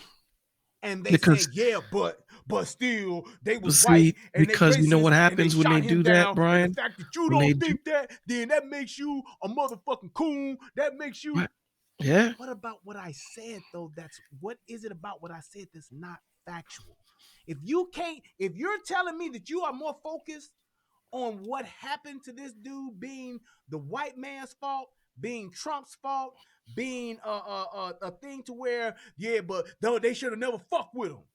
If you're more focused on that and he's dead and gone, as opposed to the next black boy that's going to be walking down the street tonight, tomorrow, or this weekend that could potentially wind up in that same situation or similar, then all you're here for is for the drama. And here's the thing, too, to add on top of that on what you're saying. The reason why these people don't want the truth or they fight the truth is because of their conscience. Because once you get that truth, the truth is so potent and so strong that it pierces your inner being. It pierces your subconscious, because now when you get to be by yourself, it's going to bother you. And you're going to have to either acknowledge that you have to make a change or acknowledge that you're part of the problem. And that's where it's going to kill your conscience. And this is why they want to stay in ignorance. They want to stay in bliss. This is why they curse you out and call you the coon and call you the Uncle Tom and all that, because they don't want to hear you. This is why a lot of the times when you watch these shows, when the woman gets on first, she yells and says whatever. When the man comes on, what does she do? She interrupts him. And she starts yelling because she don't want the truth to come out. She doesn't want that perspective to be heard, because now the audience is going to go to him. And that's what these guys do. They don't want to hear what you have to say. So this is why they interrupt you. This is why they jump from place to place like a puff of smoke, because they know if you say, let's slow it down and let's deal with every part of what you're saying. They don't want that. They want to talk mad fast and mad quick like women. And that's our problem. You know what I'm saying? And then they have to realize that you have to become the change, like you said. Yes. When you realize that you're the problem, you have to first, like Tommy says, when you realize you're the problem, you become the solution. The hardest hurdle that you're going to have is going to be you. Yep. It's going to be you. Listen, man, I suffered from depression. And I had to know, and I had to learn that it was myself that put myself there. And the only person that can get me out was me. It took a long time to understand that. Now, there's people that helped me after I realized that I was the problem. But I have to realize that I'm the problem. Yep. And that's what it is with our community. And unfortunately, a lot of us are going to have to die to get that clarity and understanding. This is not for everybody. Truth is a hard road to travel, Brian. You know that. Yep, it is. Truth is lonely. It's out. Ooh, I was just about to say it, and it's lonely, bro. It's lonely as hell, man. It's lonely, man. It's lonely. I tell you that. If I ain't learned shit from this, it's lonely, dude. And that's why when people, I will say this, and thanks for the well, go ahead with your last word, bro. Yeah, let me say it. And that's why when you meet fellow truthers, that I like to call them, you click. I don't even gotta know you. It's just something that clicks like, yo, bro, listen, I got your back, dog. And that's what it is. Thank you for allowing me to be on your platform, and thank you. Thanks, bro. I appreciate you, man. Godspeed. Let me say this about loneliness. Most of the time, and people know that I support Tommy Sotomayor. People know that I call into the show and all that everybody knows this. But what a lot of people don't know is that I check in on Tommy at least every other day. I'll text him and he can attest to this. I don't know if he's watching or if he's living his life like it's golden, but he can attest to this. I'll just ask him simply, how you doing, bro? Always, how you doing, bro? What's up with you? You doing okay? Just checking in on you. Because I know that there is a loneliness that is befallen on him that I don't even want to have. He don't have a wife at home that he can talk to. He don't have that many people that he can lean on. And that loneliness that comes with this shit, with this truth, with this knowledge, all of that shit, it ain't fun. It ain't fun. It's isolating. It's depressing. And it's sad. So when he doing a show and he get mad as fuck at somebody for wasting his time, when he's doing a show and he have them motherfuckers that do the laugh when you pointing out facts and you're actually trying to have a discussion with somebody, regardless of whether they agree with you or not, and they do stupid shit, it's beyond frustrating. It frustrates me, and I ain't even on the goddamn show. So I know what it is to be doing what he doing day in and day out, and that shit to be like that, because I'm a little ass YouTuber. This nigga one of the biggest YouTubers out right now today, and he deals with the shit day in and day out. I don't know if I could do it. I really don't know. So it's like the loneliness that comes along with this truth, it is truly a burden, man. And that's why I try to do nothing but support this brother. I try to do nothing but just try to be there to say, hey, man, I know you ain't going to lay your burdens down with me, but at the very least, I want him to know I do give a shit. I give a shit. No, I may not have the answers for you, and I may not even be able to help you on your path, bro. But I just give a fuck. That's the one thing I just want him to know. And I hope that I do. I hope that it comes across in whatever shape, form, or fashion. I hope it does.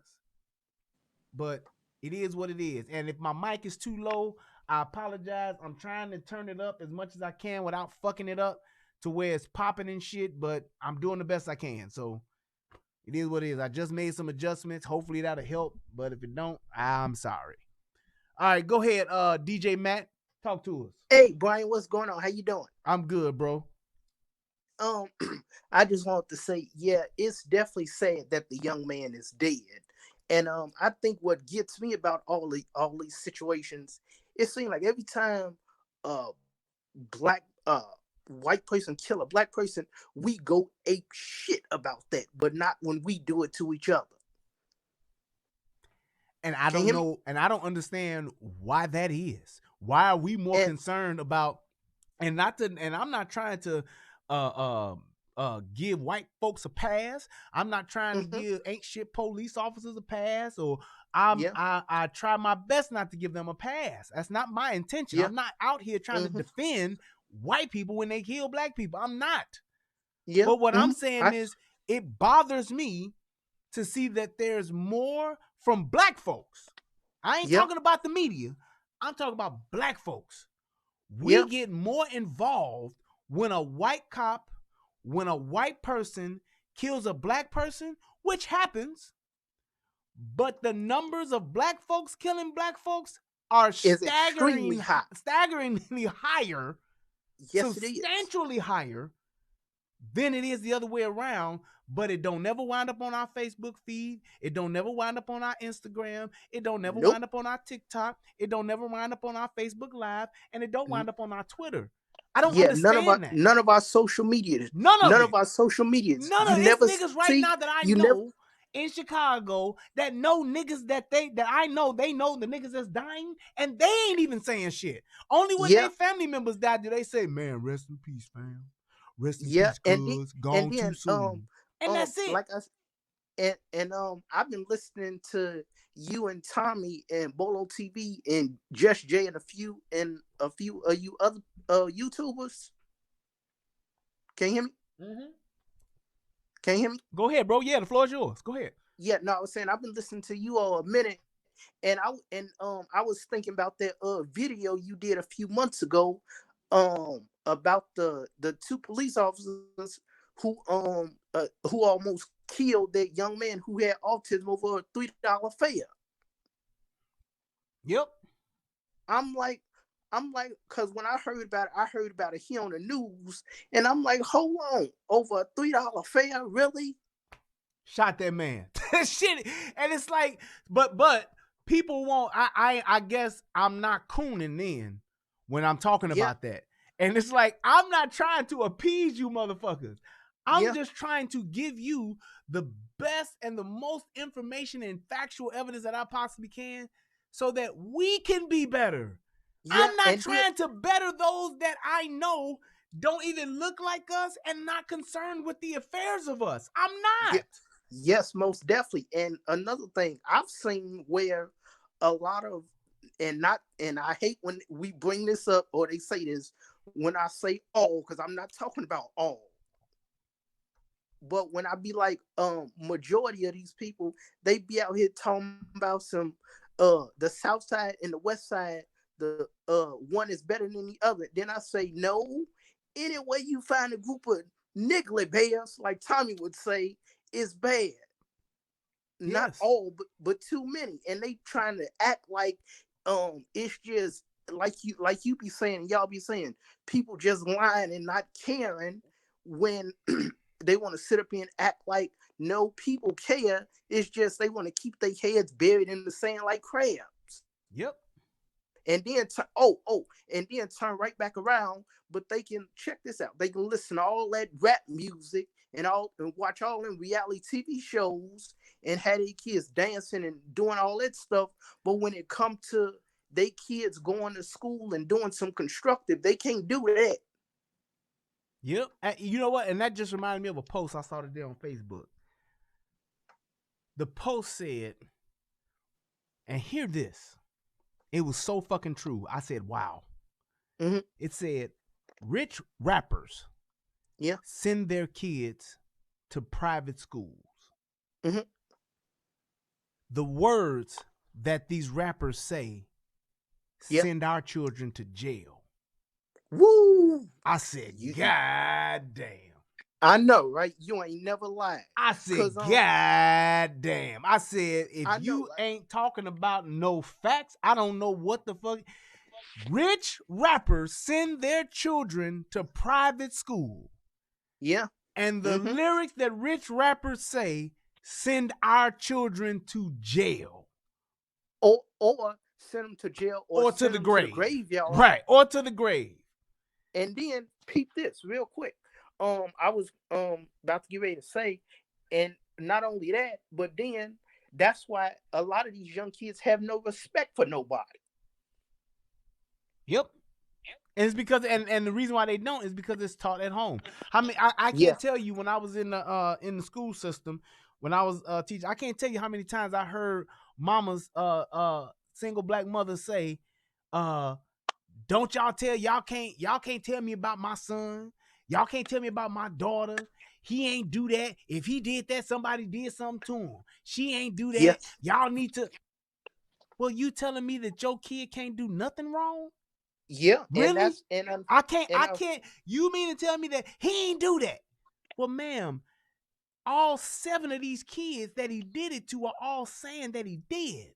yeah, Ma'am, and your daughter, everybody that saw, so you think that these 5 adults, these 5 teachers are all lying on your daughter? Y'all lying on her.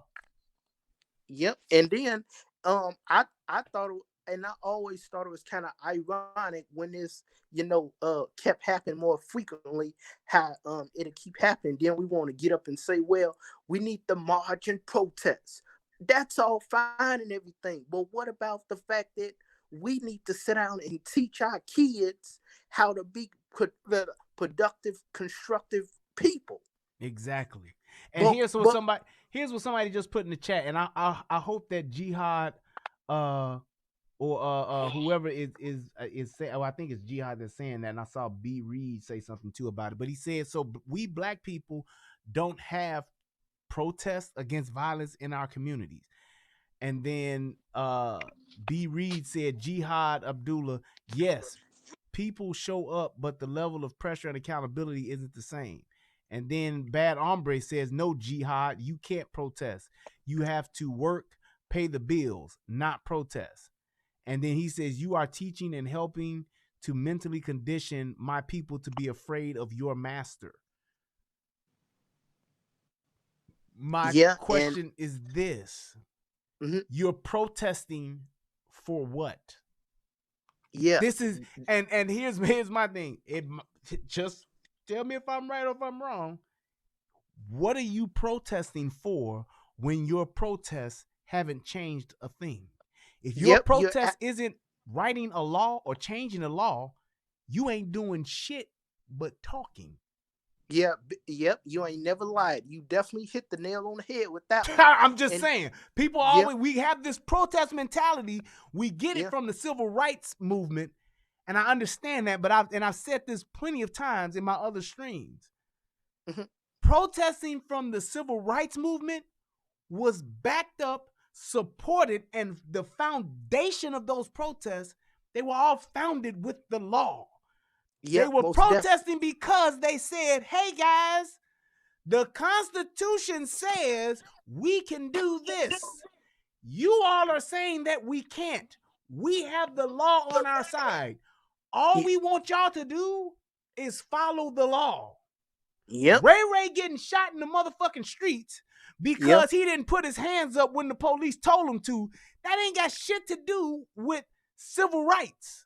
That has nothing to do with the law. Niggas breaking the law and getting shot by the police ain't got shit to do with civil rights protests.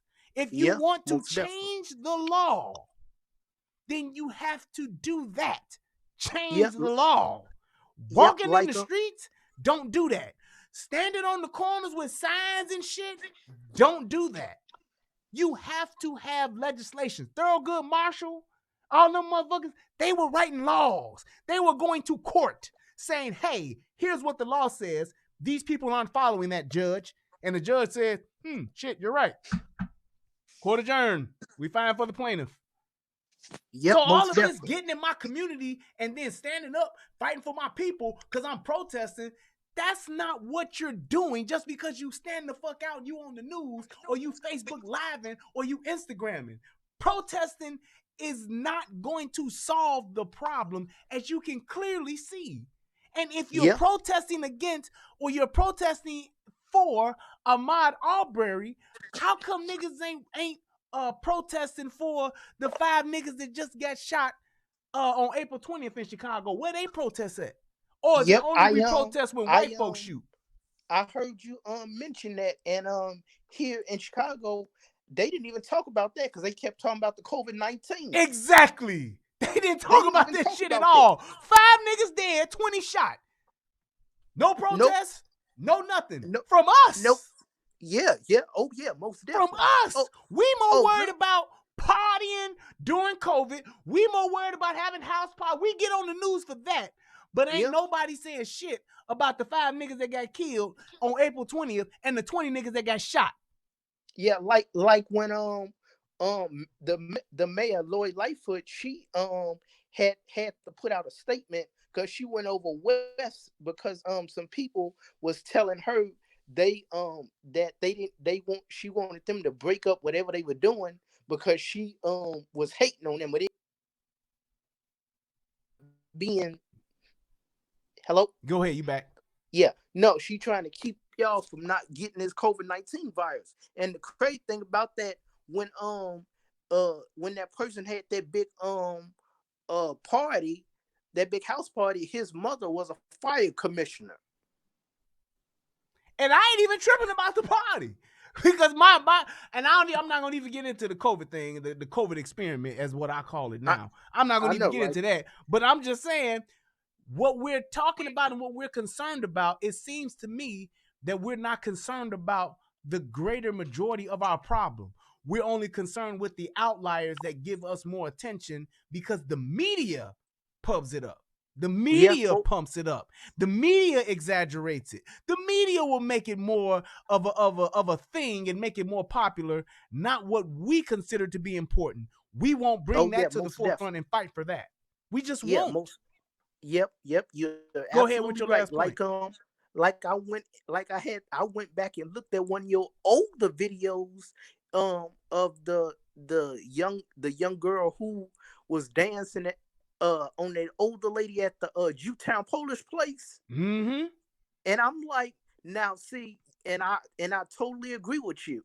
And if she would have had a gun and laid them all down, it would have been, she didn't have to do that. Yep. But you would never hear them say, why you up that messing? Why y'all messing with folks? Exactly. And nobody stepped in. Nobody intervened. It was all funny. Let these young motherfuckers do what they doing. Let them wild out. They do whatever they want to do to whoever they want to do it to. It's fine. But the minute you start laying motherfuckers down, now it's they didn't deserve all that. They didn't. Yeah. You ain't have to do that. People need to learn how to respect other people's space and their property. And when they don't, we should be the ones challenging that, not just the police.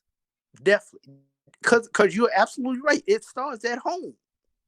Yep. And it's like and I hear and I kind of get it when they say, how can you talk about my house and your house ain't clean? But if we still looked out for each other, we wouldn't need the damn police. Yep.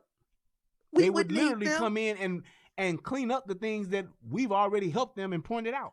Hey, yeah, they over there. This is what they got on. This is what they did. We need you to go get them. And they would go and get them. They would go do it. No problem. Oh yeah, most definitely. And then I think what got me, and I ain't even trying to be funny, and I ain't trying to get into it, but I think what got me about that whole, R. Kelly situation, before I looked at your breakdowns on it, how they tried to spin it and say, oh, he's just a monster, but they still not going after these parents who keep having kids just recklessly.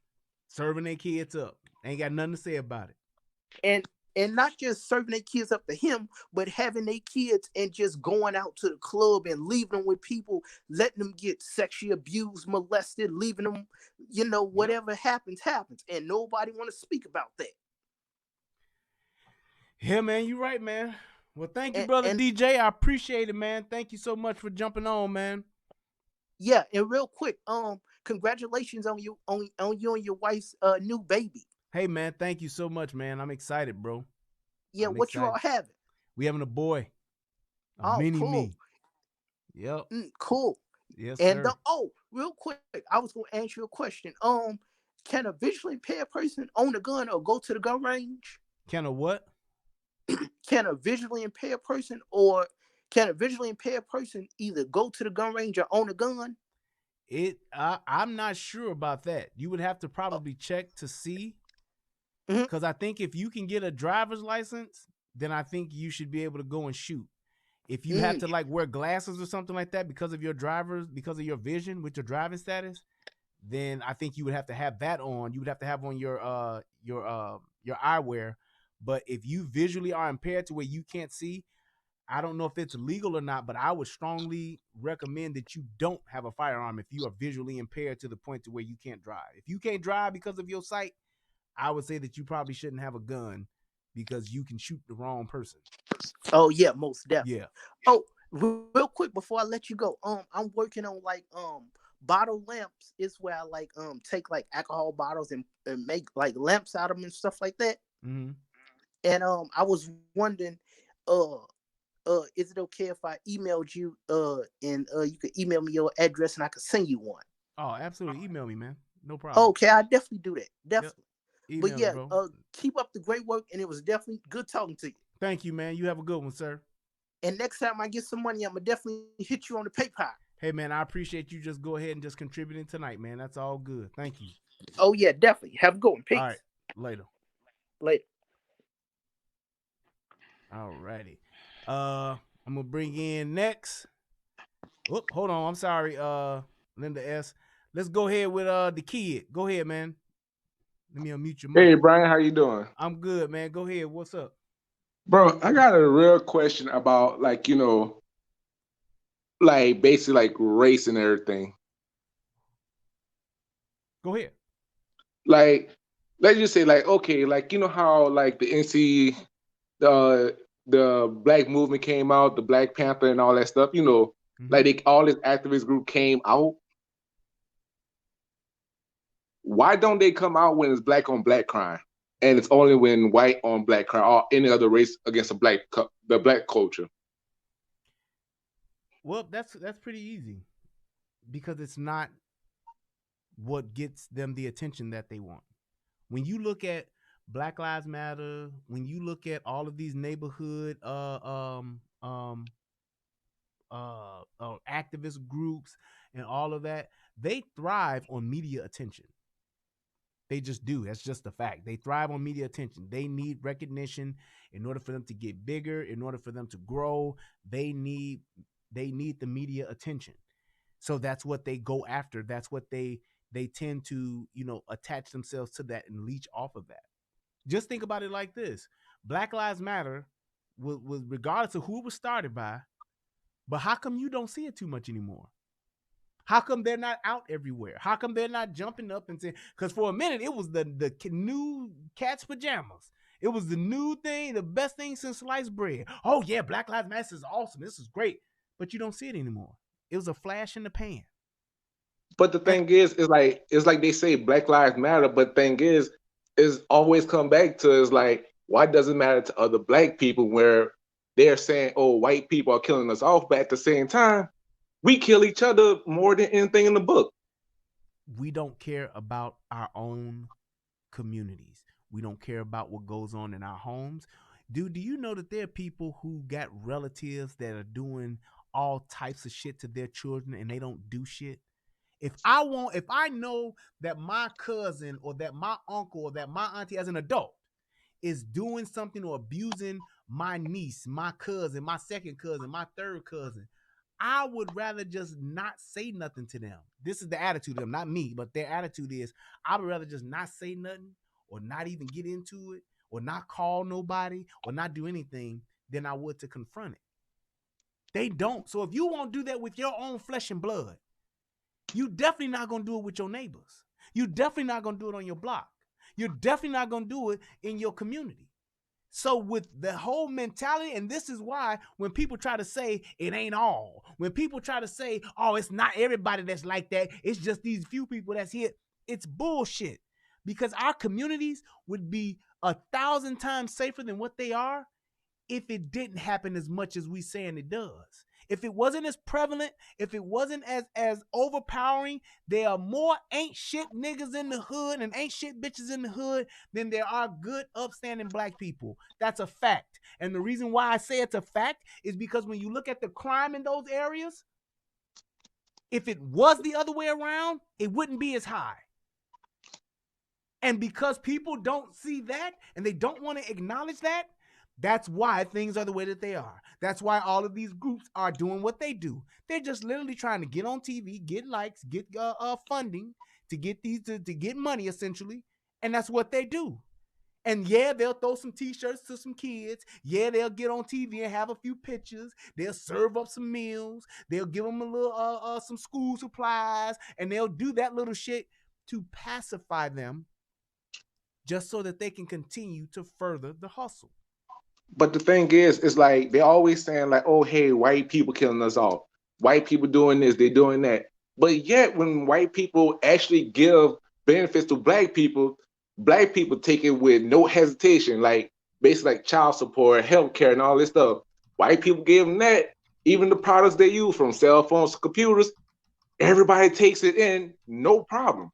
But yet, when the white kill the black, oh, we gotta stop buying their stuff. We need to stop doing it. We stop doing it. Then we go right back to it. You're right. You're right. And then, but my thing is this: when you're talking about these organizations, when you're talking about these people that are doing good in the hood, when you're talking about all of these things, it's like you can do what you feel what you're doing is making a difference, or what you're doing is making an impact. I'm not hating on that, and I ain't trying to tell everybody what to do. But what I will say is this: if what you're doing is not confronting the issue, if what you're doing is not confronting the root of the problem, then what is it that you're really doing if you're just pacifying those people? It's just like this. If I wanted to come up and bring a drug abuse clinic to my neighborhood, and I spent all this money and built this drug rehab center in my neighborhood, that's great, because that's helping the people that are suffering from the drug abuse.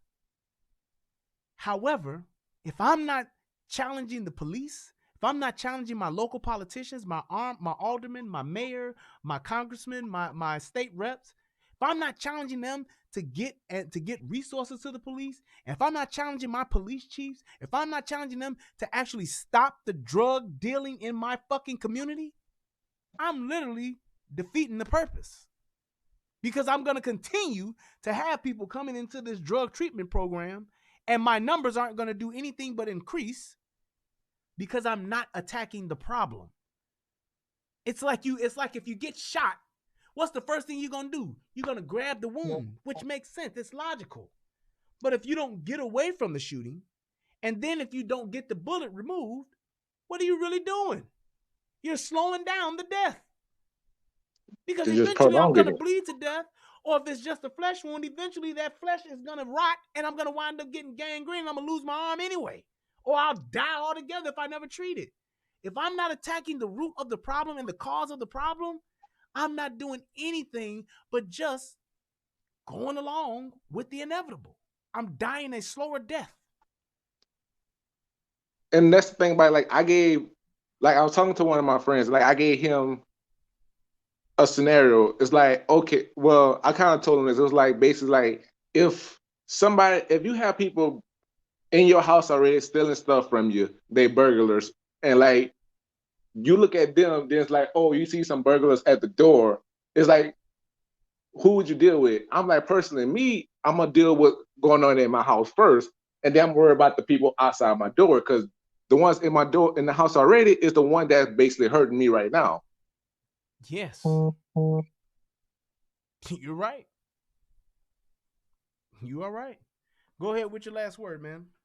Oh, by the way, big shout out to you. Congratulations on your baby. By the way, my girl, she love you and Tommy. She love y'all shows. We watch them all the time. And trust me, bro, I respect y'all both to the fullest. And I hope that you have a good life. And I hope Tommy have a good life. And I wish him all the best. And I wish you all the best too. Man, thank you so much, bro. I appreciate it, man. Thanks for taking the time out, man, to join the show, man, and to come in and give your thoughts, man. I appreciate it, bro. Y'all have a good night. All right. All right. I'm going to bring in next Mr. Jihad. Go ahead, What's going sir. on, man? You got the floor, man. Nah, just wanted to come kick it with my black brother. You're a black brother, and you got melanin, and that means we connected some way through the earth, plenty of different ways than you'll believe. Look, one thing I wanted to kick with you, right? is you don't think that that brother's an African, right? You know, we Americanized Negroes. That brother, he's not from. His mother wasn't from America. You could look at it. You could look at the features and shit. You could tell that they're from Africa. You know, the motherfuckers go running down there barefoot. I say all that to say that, you know, for us to look at his jogging clothes and to, you know, look at not taking perspective that this brother is not really an American. This land is new to him. Him stopping and looking at an abandoned fucking feature, abandoned house and abandoned edifice and admiring it for a second in the video should not warrant no way and no how anybody's mind of them being fucked with to be like to damn near die. Not even, you already say he shouldn't deserve to die. But in hindsight, you got this African brother who might have been, who put on some bummy sneakers, fucked up shorts, fucked up t-shirt. That's what they do. They run, they feel liberated, they feel good when they go running in that way. I want to know, I mean, even if that could be a topic of debate, how do you feel about y'all saying that he wasn't even looking like he was a runner, a true jogger? How do y'all not take that into perspective? Okay. Well, let me respond. But before I respond, I want to ask you a couple of questions. Just 2 questions. Number 1, do you accept the fact that the sky is blue? Yes. Is the sky blue because the earth is 2/3 water and the reflection from the sun is what makes the sky blue? Yes. Okay. So I just wanted to establish a baseline because I just gave you 2 facts that I just wanted to make sure that you could answer them directly. Direct question, direct answer. My question is this, because I hear what you're saying, and I'm just asking this. If he was doing exactly what you said, then why would he feel the need to run? And once he got essentially cornered, caught, trapped, whatever the case may be, why wouldn't he just answer their questions if he was doing nothing wrong? Why do you think he wouldn't do that?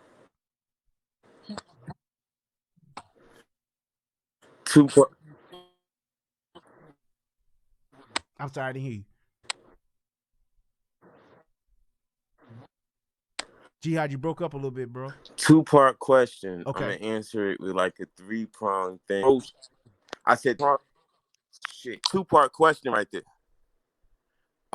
One, that young brother, okay, he might have felt like he was doing something wrong. Okay, like I said, he's not a real American. I'm being real. Exactly how I should have put a real test to you. Do you think this? Do you think that about real life situation? So I'm putting to a real test to you right now that in real life, somebody that might be an immigrant, he's not fucking American. That brother, you could look at his face. That nigga. Anyway, I'm done with that point. I put emphasis on that. You're being approached by some fucking crackers after you done left a edifice that's being built. You don't have nothing in your hand, but they're approaching you in a fucking car with speed and damn near not in with a happy face. Okay, they're not approaching you with all smiles. Right. So yes, he might take off. That might first spring the first thought of taking off. Then when they do corner you after you realize these fuckers are not leaving me alone, they didn't hear no screams of somebody being murdered, but these motherfuckers running me down. Oh shit, it might be go. You broke up again. You said, "Oh shit!" The last thing we heard was, "Oh shit!" It might be what?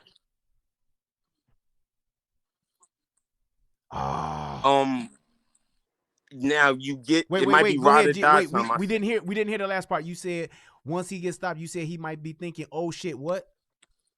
It might be time to ride or die. Okay. Shit. So I agree with you. With... I agree. I can agree with you and give you the benefit of the doubt on the running part. However, even though he may not be, and I don't know what his nationality is and his affiliation with, if he was an illegal alien, whatever, but I do know he was in America long enough and exposed to American culture long enough to have gone through the school system and to be a football athlete. He was an athlete. He was a football player. So he's been in America long enough to at least have some of the basic principles of our culture established. However, anywhere in the world, in Africa, or if he's from Nigeria, if whatever country he may be from, I don't believe that culture is that when people stop you with a gun, that your first mindset is to fight the person with a gun when you don't have one. I don't know of a culture to where that exists, where I fight against not one, but two people with two guns. I'm talking about to the point where, okay, first of all, for the dickheads in your comment section that's acting like I'm just saying he's just some immigrant.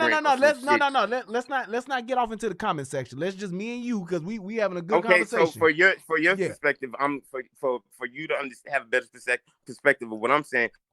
I'm not going off on saying that he's some immigrant and he's just like unknown to this. No, he's been here. He's well accommodated to this nation. All that shit. What I'm saying is putting into the fact of a running. Africans, we can run barefoot. Them Africans can run barefoot in the fucking desert all goddamn day. And y'all acting like he ain't had no socks on, so he couldn't have been down there walking no more than a block. You crazy as hell. Them motherfuckers run all goddamn day with no socks on. Okay. Get that shit out your head now about the immigrant factor. Now let's go to him being Americanized. Now him being Americanized, him being chased down, like I said in the truck, you understand that factor. Then going on to the part that you don't understand about being chased with a gun or being a shotgun pointed at you. Let's say, weirdo. Wait. I'll even. You can't say that the shotgun was pointed at him because there was no evidence that showed that. When Let's them go. dudes had that shotgun. I'm taking you down the road right now. I'm gonna first take you back down just a few blocks down the road, and as far as the mindset of, let's say, a gamer or a geek guy, or even I'll even say a hardcore thug. You get a foot close enough where he think he can reach for that shit and grab it and turn the tables, and he think is that situation do or die, he's going to do it. I understand that in hindsight, Monday quarterback in the whole situation. Oh, nope, it didn't work out for him. But goddamn if it did, or what if it did, or goddamn other situation did work out with, goddamn, I hooked the shit out that nigga, grabbed the gun, flipped the turn the tables. What I'm saying is I don't want to go off on that tangent alone. Is different remedies of what could go through a mind state at that second and that point in time. And I understand that the mind state, okay, I don't want to go there with you yet, but the mental mind state conditioning of a black man nowadays is to be weakened, is to fight, is to die on your knees and live on your feet. But believe it or not, you'll be surprised how many crazy white crackers would say, I'll die for that gun faster than anything else, boy. But at the same time, it's the fact that us as black people, we need to learn that it is do or die fight time. It ain't no more sitting around thinking we're going to hold your hands up like that little example you did. Hey, I didn't do nothing. I didn't take nothing. You see, I just left out the house. I'll just do a little jog. I'm on a little jog. I'm going to finish my jog, go on my way. No, them crackers are still red blood wanting to kill you. It is in them. It is deep in their blood. It is deep in their bones to want to catch a black body. Hang on. Let's have the conversation. So if that is the case, then why not be prepared for that?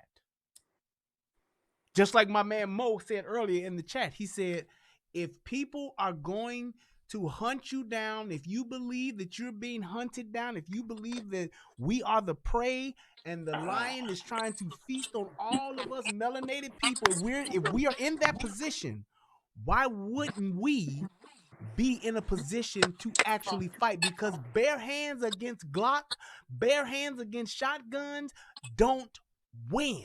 So you know why? Why not be prepared to do that? Because we got good wholehearted brothers who mean well. Damn sure good brothers. Got a family. I know your history. I've been following Tommy for years. I've been knowing you. You might have known Jihad. Anyway, I only say that to say good brothers like you keep talking that everybody's okay. Let's all love each other. Everybody is good. We're not letting everybody know that that's what time it is. We're at wartime. We're not pointing out that these motherfuckers had damn near 50% malice in their heart. Now, I really say, as a pro-black, as not a pro-black, but as a pro at being black, would say 90% malice in their heart, but you would say 50%. You was giving them some credit, like, yeah, but they was mainly being, good vigilantes. They was checking out their neighborhood. Bullshit. But let's go with the fact that why aren't we protecting ourselves? If I believe that, because I'm trying to teach and preach that, but then brothers are still in this mentally. And it's also, I like to point out that most of the dickheads that's typing against me right now, It's because you got the same skin as Jesus. You got Jesus had the same had nappy hair. You didn't answer. Wait. You no. You didn't answer. I said if that is the case, then why wouldn't he be prepared? I was getting ready to go into the answer because he was thinking like you. He was thinking like other brothers who I was. He wasn't thinking like me. Nope. He was not. That's not correct. He wasn't thinking like me. If he was thinking like me, if he had my mindset, he would have been strapped. Plain and simple. And the minute when he was running up to those guys and saw them, if he saw those guys out, if I'm running, I don't run, but I hate cardio. If I'm walking down the street and I see two guys get out of a car that I do not know, and they have guns in their hands, whether they're pointed at me or not, like a motherfucker. I'm going here. I'm at one already. What? And I'm gonna stop. What? My name Jihad. You think I ain't on? I feel you, but that's what I'm saying. So what you're saying, but what I'm saying is this: what you're saying that he should have been doing and what we should have been doing, he's not doing that, and for whatever reason, he wasn't. All I'm saying is that once somebody gets the drop on you, you have two things you can do: fight or flight. And my question with Ahmaud is, why would you try to fight two guys with guns when you could flee? That's all I'm trying to say. Coward, soft shoe, slave, whatever you want to call it. Because even the noblest of anti-nation, anti-white folks, even those people knew when to go the other way when they were outgunned or outmanned. That's natural war tactics. That's you, brother. That's you, brother, because you a brother. You a good brother that think like that. You don't know these rednecks. You don't know my white boy, my co-worker, white boy, 6'8", one hitter quitter, crazy ass. Man, these crazy crackers that laugh at you with that. Is he alive? Wait, is he alive? Yeah, he alive. He ain't been in that situation then. I understand. He ain't been until you can show me footage. Show me a video. Show me footage of some guy, white guy, black guy, Asian guy, Mexican guy, fighting two dudes with guns and winning.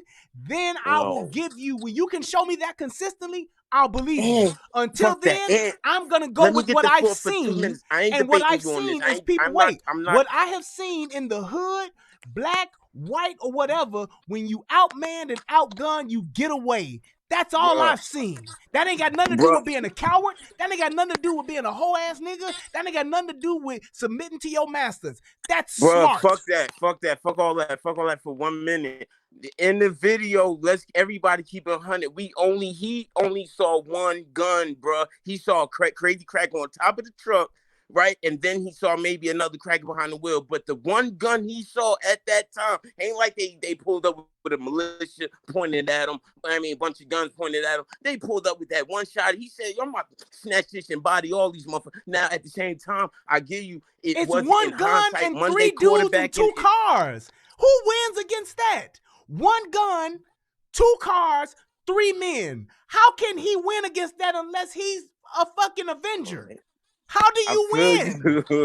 I feel you, but there are some people, you don't know in that situation. You feel like it is go time, and I swear I was in you know how many gangsters probably could type, but they typing otherwise right now. But they can type, I was put in a situation, boxed in 8 niggas. Shit was serious. Shit got hectic. I wasn't supposed to make it out, but I made it out. Like, it's been situations like that. No. I said that. I said that. I talked about the two situations. I talked about the dude in the Waffle House shooting. That dude was cornered when the guy came in with the AR-15. He came into the Waffle House and started shooting people, and the guy was cornered. He had nowhere to go, and he dove on the guy, and he was able to get the AR-15 away from him. He won. I talked about the guy who was in New Zealand, the people that were in New Zealand that were trying to get to the guy who walked into the mosque who was shooting all of those people. They lost. My point was, when you're cornered, absolutely, you have no choice but to, like you said, body them motherfuckers and win or die trying. When you got 30 yards in front of you to go the other way, or when you have plenty of alleys, houses, yards, and it's broad daylight and you can clearly see where you can run away, why would you then try to be a tough guy and confront 3 guys, at least 1 shotgun and 2 cars, and think you're gonna win in that situation. I've never seen that happen. I tried to uncam and show you my bullet wound. Look, man, I've been in a situation, same situation. You running down, you know, and that you've been in. Look, that shit lasts 5 seconds. Every bit of 5 seconds. The first second is where I'm gonna go. Second is, oh, I can't go there. Third second is, oh shit, they blocked it all. Fifth second is the motherfucking gun is in my face, bro. It don't happen like it don't happen with, oh shit, I got 30 yards. No, that's time. That's thinking you got time. Matter of fact, in hindsight, Monday quarterbacking, he already did that because he was already running from the fucking truck. No. Go. He's running down the street. If that dude wanted to get away, there were plenty of ways, houses, and all. Look at the video. You can see where he could have dipped off. He could have dipped off and took off into somebody's yard. They said he was a block away from where his mama lived. He could have ran at top speed and been home in less than 2 to 3 minutes. This dude is 25 years old, football athlete. He got wheels. If he ain't got nothing else, he got wheels. He got wheels. So he could have got, if he wanted to get out of there and run top speed, he could have done that and cut through them yards, and them dudes couldn't have drove through and ran him down or none of that. He could have did it. But all I'm saying is, and even if he made the choice to stand and fight, that's fine, but you have to be able to accept the fact that that's what you're gonna get when you stand and fight. You can't dispute that. You can't dispute that to say that I'm going to stand and fight these 3 dudes with at least 1 gun, and if I die and I lose, so be it. That's what you accept. Don't make it seem like, oh, he ain't had no choice. He had plenty of choices. He chose, and he chose wrong. It's just like in Indiana Jones in The Last Crusade. He chose the cup that led to death instead of the cup that would have given him life. Because he wanted to be, for whatever reason. At 25, I think I'm tough. I think I can take these white motherfuckers. I got these crackers. He lost. You want to run right now. You breaking up. I'm letting you rip right now. Okay, go ahead. I'm done. Go ahead. I'm let you know the 2 things I called about was the first one was to take it in this perspective that is an African distinct brother. He has since he jogs. That's one basic line that I want the 3 in your neighborhood runs. You might see a band for keep on running. Stop. Don't give second thought to that part. Then the second part, and last part is the pro-black part, or the pro at being black part, is the fact that yes, a brother that's willing to first at the motherfucker and chase you down a little second. I think it's a little chase down. You debating that it wasn't. I'll give you that, but I also give you the fact that he had options. But for my option from him, for his sake, him deciding to stop and face them crackers and try to grab that gun, I understand more than you understand that choice. I understand that choice a lot. Would you do the same thing? Anything else? Because you're not, as a cracker, you're not. Ain't no more white devil. You can kill me right there, faggot. Would you do the same thing, Jihad? Jihad, would you do the same thing? I believe if the situation would have been a little better if I was a little closer to the gun, if the cracker was looking like he wasn't, if I wasn't so close to it, situation wise. I ain't gonna let you. Nope, I ain't gonna let you get away like that. You running down the street on your job. You gonna ask a gangster? And that's exactly what I'm asking you. Nope, I'm asking you specifically. You running, and you are in the same exact path. You take the same exact route that Ahmaud took, and you come around the front of that pickup truck. White boy standing there, shotgun in hand. Are you going to grab it the same way Ahmaud did? Yes or no? No. And all I'm saying is this: in the fact that I'm a bodybuilder and I work out and I'm extremely and I'm a middle linebacker for the New Jersey. I played football, but yeah, I'm still would say no. You're making my point even better, stronger now, because you're more physically fit. You are more you more gangster, and you are even saying, nah, I ain't gonna do that move. Not to say that if you was in a different situation, you beat a dude's ass and take his gun from him. But in that specific situation, with all of the options that you have, you like, nah, I ain't gonna go that way because it's a higher risk of death. Could he have ran the other way and this it dude been a wasn't do or die sharpshooter and for shot me, him? but for him it was do or die. For No, oh no, let me answer it. No, that's why it was two parts. That's why I said you ain't let me finish the second part. Is the fact that it wouldn't have been do or die for me because I'm an American. Fucking my fucking grandfather was trained to be a fucking slave. So of course that same submissiveness that's in you that say I wouldn't have grabbed that, I would have ran. Ain't no submissiveness in me. I'm toting a pistol, so I wouldn't have been in that situation. I'm the smarter motherfucker out of all of them. I would have been ready for that dude. I walk ready for that shit. Ain't no motherfucking submissiveness in me, and you been trying to say that. That ain't my game. You ain't never seen no motherfucker get the drop on me on some shit like that in my neighborhood. If I'm walking, you ain't had no run-ins with me and no white people, but and white people got me. Wait a minute. Hold on. Ain't no white folks throw me on the ground, slam me, lock me up because I'm thinking ahead of them motherfuckers. So that shit ain't gonna happen to me. Ain't nobody gonna catch me like that when I got 30 yards in front of them and I got my fire on me. That ain't happening. So all of that tough shit that everybody else talking, fine. I'm more tactically sound and smarter than the average motherfucker, so it don't happen to me. I ain't gonna never be in a Ahmaud situation. Because I don't, in my head, I'm also, I just said in my head, you acting like I ain't strapped either. That's what, no. I'm saying I ain't said that you got that slave mentality like you done slick diss me like 3 times before already.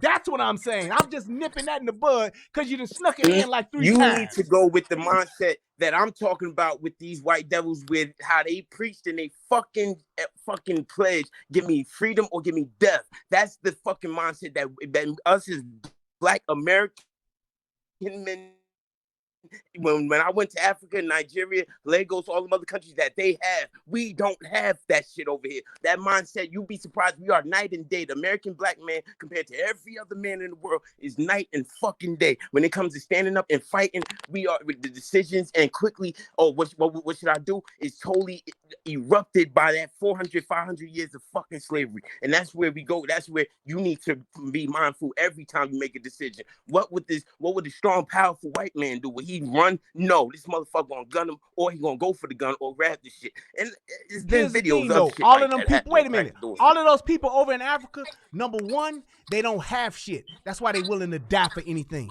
When you ain't got shit, you will die for anything. Number two, all them motherfuckers that's over there are trying to get the fuck over here. So yeah, and that's why they have the attitude that they have towards us, is because they want to be where we at, because they feel like because we over here and we squandering away the shit that we have access to, they hate it and they hate us because of it. So all that shit about them Africans over there, honestly, I don't give a fuck about them and what they doing over there because I ain't over there.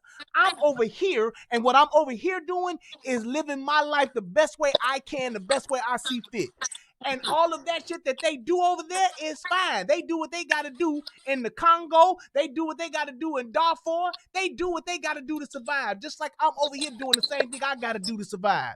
And what I'm saying to you is I'm not going over to Africa trying to bring this American hood shit over there because I'm sure that shit don't fly. And if you from Africa, you shouldn't come over here with that shit from over there because that shit don't fly. Obviously. He made the wrong choice. The same choice you said you wouldn't make, he made, and he died because of it. What I'm trying to do is stop people from dying from it that look like us. We can stand and fight to the end of the earth, and we can stand and have an uprising and all that, but if you ain't got no guns in your hands and you walking in other people's neighborhoods, you are at their fucking will and you're under their fucking thumb. Plain and simple. If you ain't going to no white folks' hood with no gun in your hand, I've been letting you off on the fact that you specifically chose the African mindset, but you then go into the fact that even the American mindset, or any of the Puerto Rican, the Latino mindset, American mindset is I'm gonna stand and fight for my woman. Only the American mindset is I'm gonna run the African. Wait, what does that have to do with Ahmaud? Wait, what does that have to do with Ahmaud? The mindset of Ahmaud was what? He chose to fight somebody with the gun. He chose to fight somebody with the gun. And all I'm saying is you don't choose to fight somebody with the gun unless you have no other recourse. He had other options and he chose the wrong one, clearly. We are talking about why he even ended up in that situation, the mindset that what's going to make them crackers lose in court. What you started off with losing with me in the debate when you even started off the show is the self when they tried to defend themselves.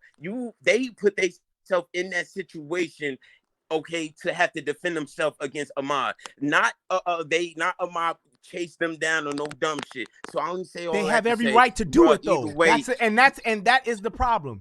They had every right to do it. What they did was not illegal. To go and talk to somebody, contact somebody, question somebody who is in their own neighborhood, anybody can do that. If I see somebody walking down the street right now, I can say, hey, what are you doing? That is my Georgia legal law, right to do that. the That is lawyer not that against was the on law. The lawyer that was on Tommy's show explained that to get the self-defense or to even have the whole being like checking out people shit, citizen arrest whole thing, you actually got to have actual proof that they was doing something wrong. I did not say a citizen's arrest. Listen to what I'm saying. I said to contact, to question, to ask someone what they are doing. You have that right anywhere in the country. If I see somebody walking down the street that I do not know, I, as a person, I can say whatever. Wait, let me finish. I can contact that person and say, hey, can I help you? Hey, what you doing over here? Hey, what you doing on my block? I can do that. There is nothing illegal or nothing wrong with that.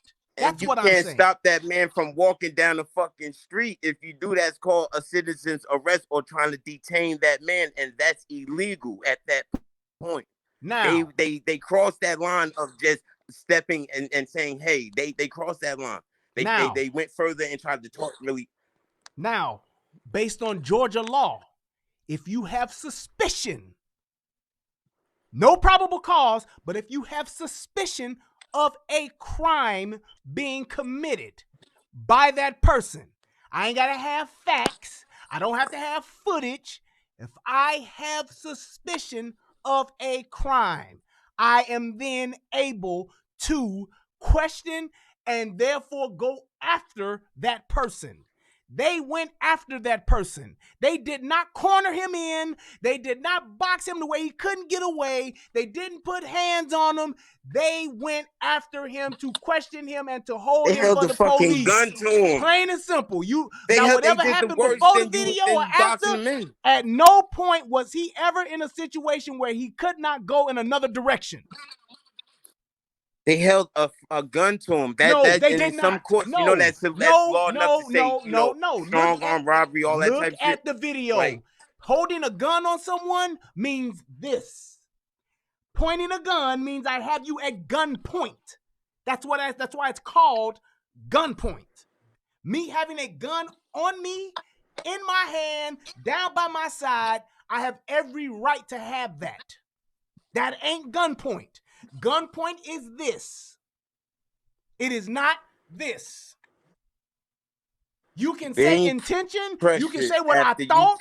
You can say what I'm thinking about, but that is not gunpoint. Once I hold you at gunpoint, now I am showing an intent to shoot. Yes, you would be right.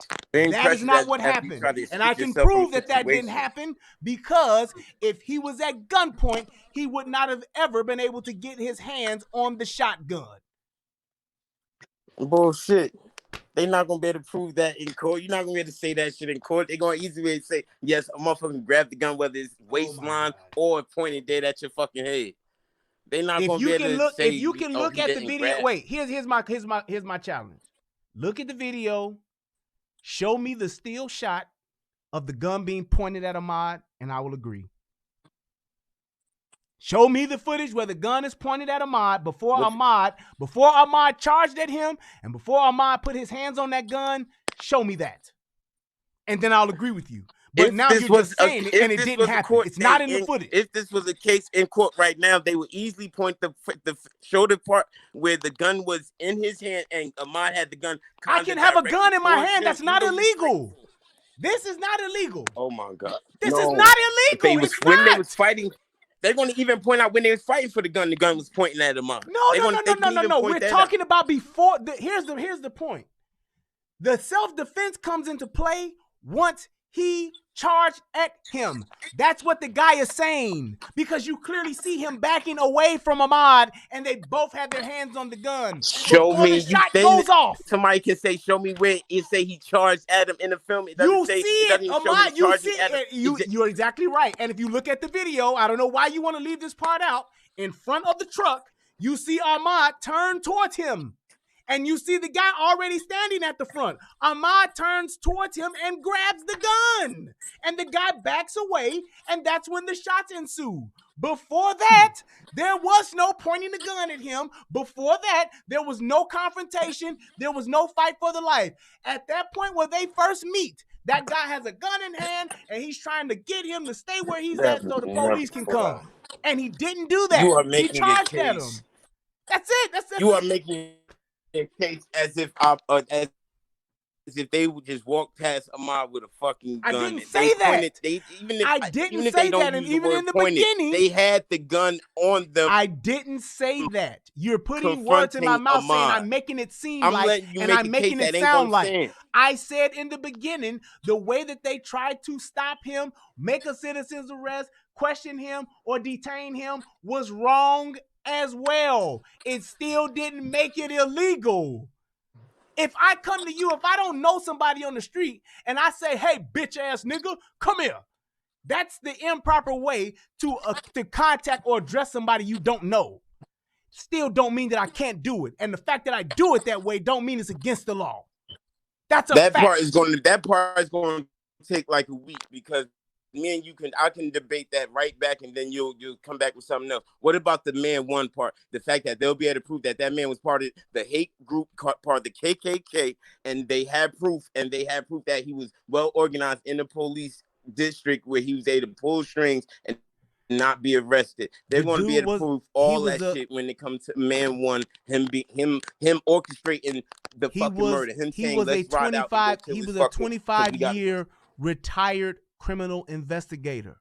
He is, of course, going to have ties with judges. He's going to have ties with prosecutors. He's going to have ties with lawyers. He's going to have ties with clerks. He's going to have ties with court reporters. He's going to know them because he worked there for 25 years. That's not illegal. Gun down this young That's not illegal for him to have ties to law enforcement, because he chose a career in law enforcement. It's not illegal. The fact that he was in the Ku Klux Klan is how they make the picture seem. The fact that he was in the Ku Klux Klan, it's not illegal.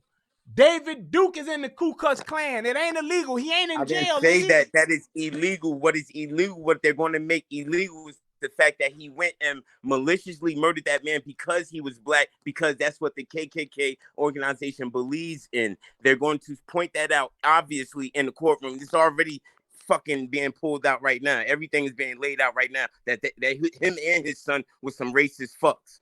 Okay, and it was all malice. That's what's gonna make it murder one, fucking intent to kill. They wanted to kill that young man. It wasn't a mistake. It wasn't they were just being good citizens. Here's my question. Okay, if you're right, I have one question. If they wanted to kill him from jump, why didn't they shoot him right when they first saw him? People gonna explain that. No. I'm asking you why didn't they just shoot him when they saw him? That's a direct question. I'm answering it. They're going to explain that they didn't have the exact chance at that time. Okay, that yes, Ahmaud might have presented them with a chance. They was looking for a chance. They started out looking for a chance, and they could have shot him when they saw him. There was at least 20 to 30 yards of him running up to him. If they wanted to kill on video, regardless of what happened before that, because I'm not going to even speculate there. If they wanted to gun him down, like you said, like the dog he was, if that's what they wanted to do, why wouldn't they just shoot him? If you can answer that for me, then we can move to the next part.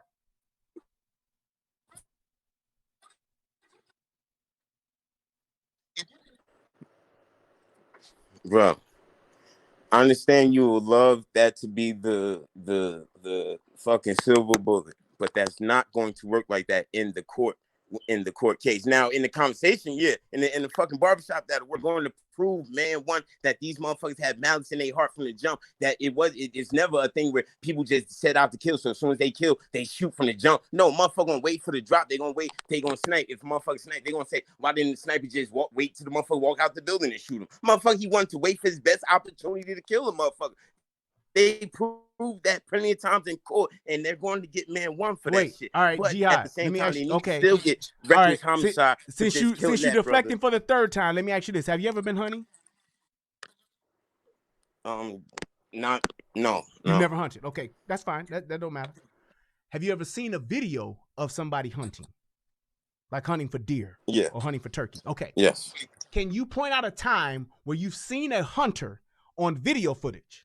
And if there's any hunters in the chat, have you ever had an opportunity to kill the animal you were hunting, had him dead in your sight, and let him go for a more, listen, let me finish, only to get or to have a more difficult shot to where you were in physical contact and had to fight the animal?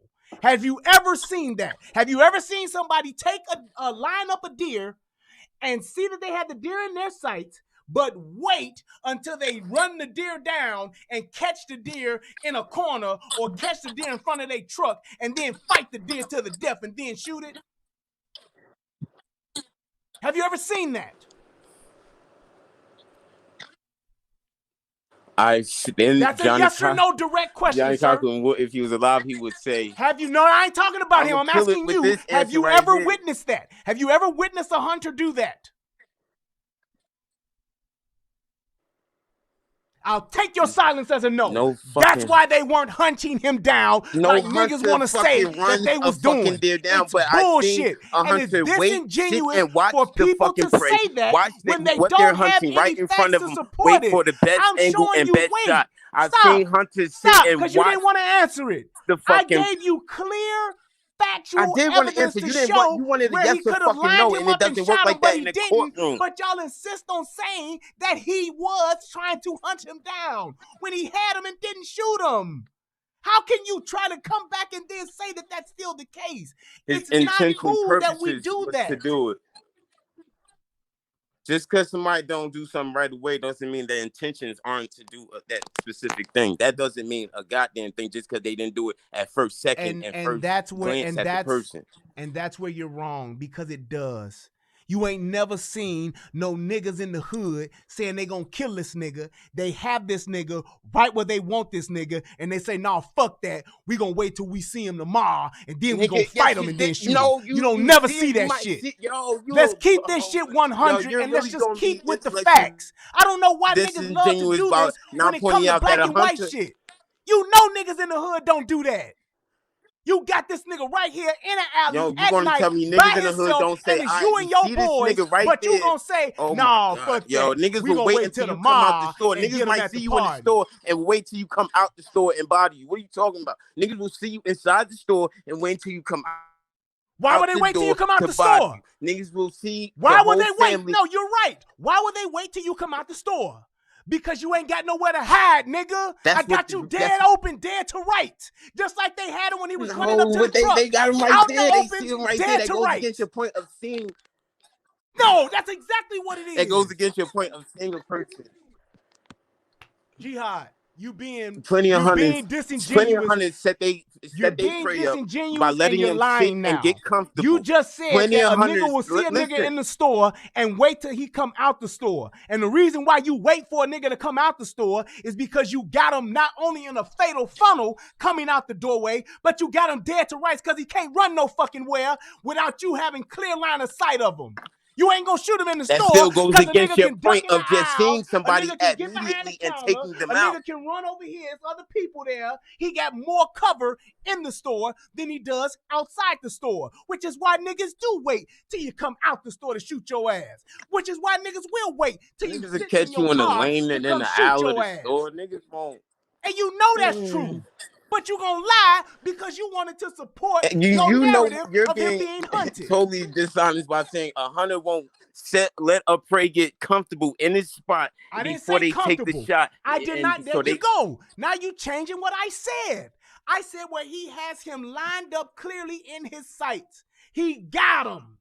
And yeah, he why lets not him ride go up to him? to Why get not ride up to him? He got him Why and wait? lets him Why go take a to get shotgun shot from down the fucking Wait, truck? if you gonna try to use what I said against me, then use exactly what I'm saying. I said he has him lined up for an easy kill shot, but then he doesn't take the shot only to get more close and personal with him so that he can be in more danger of himself getting hurt. He gonna wait till I get face to face and fight the deer, then shoot the deer, as opposed to me just shooting the deer that I want.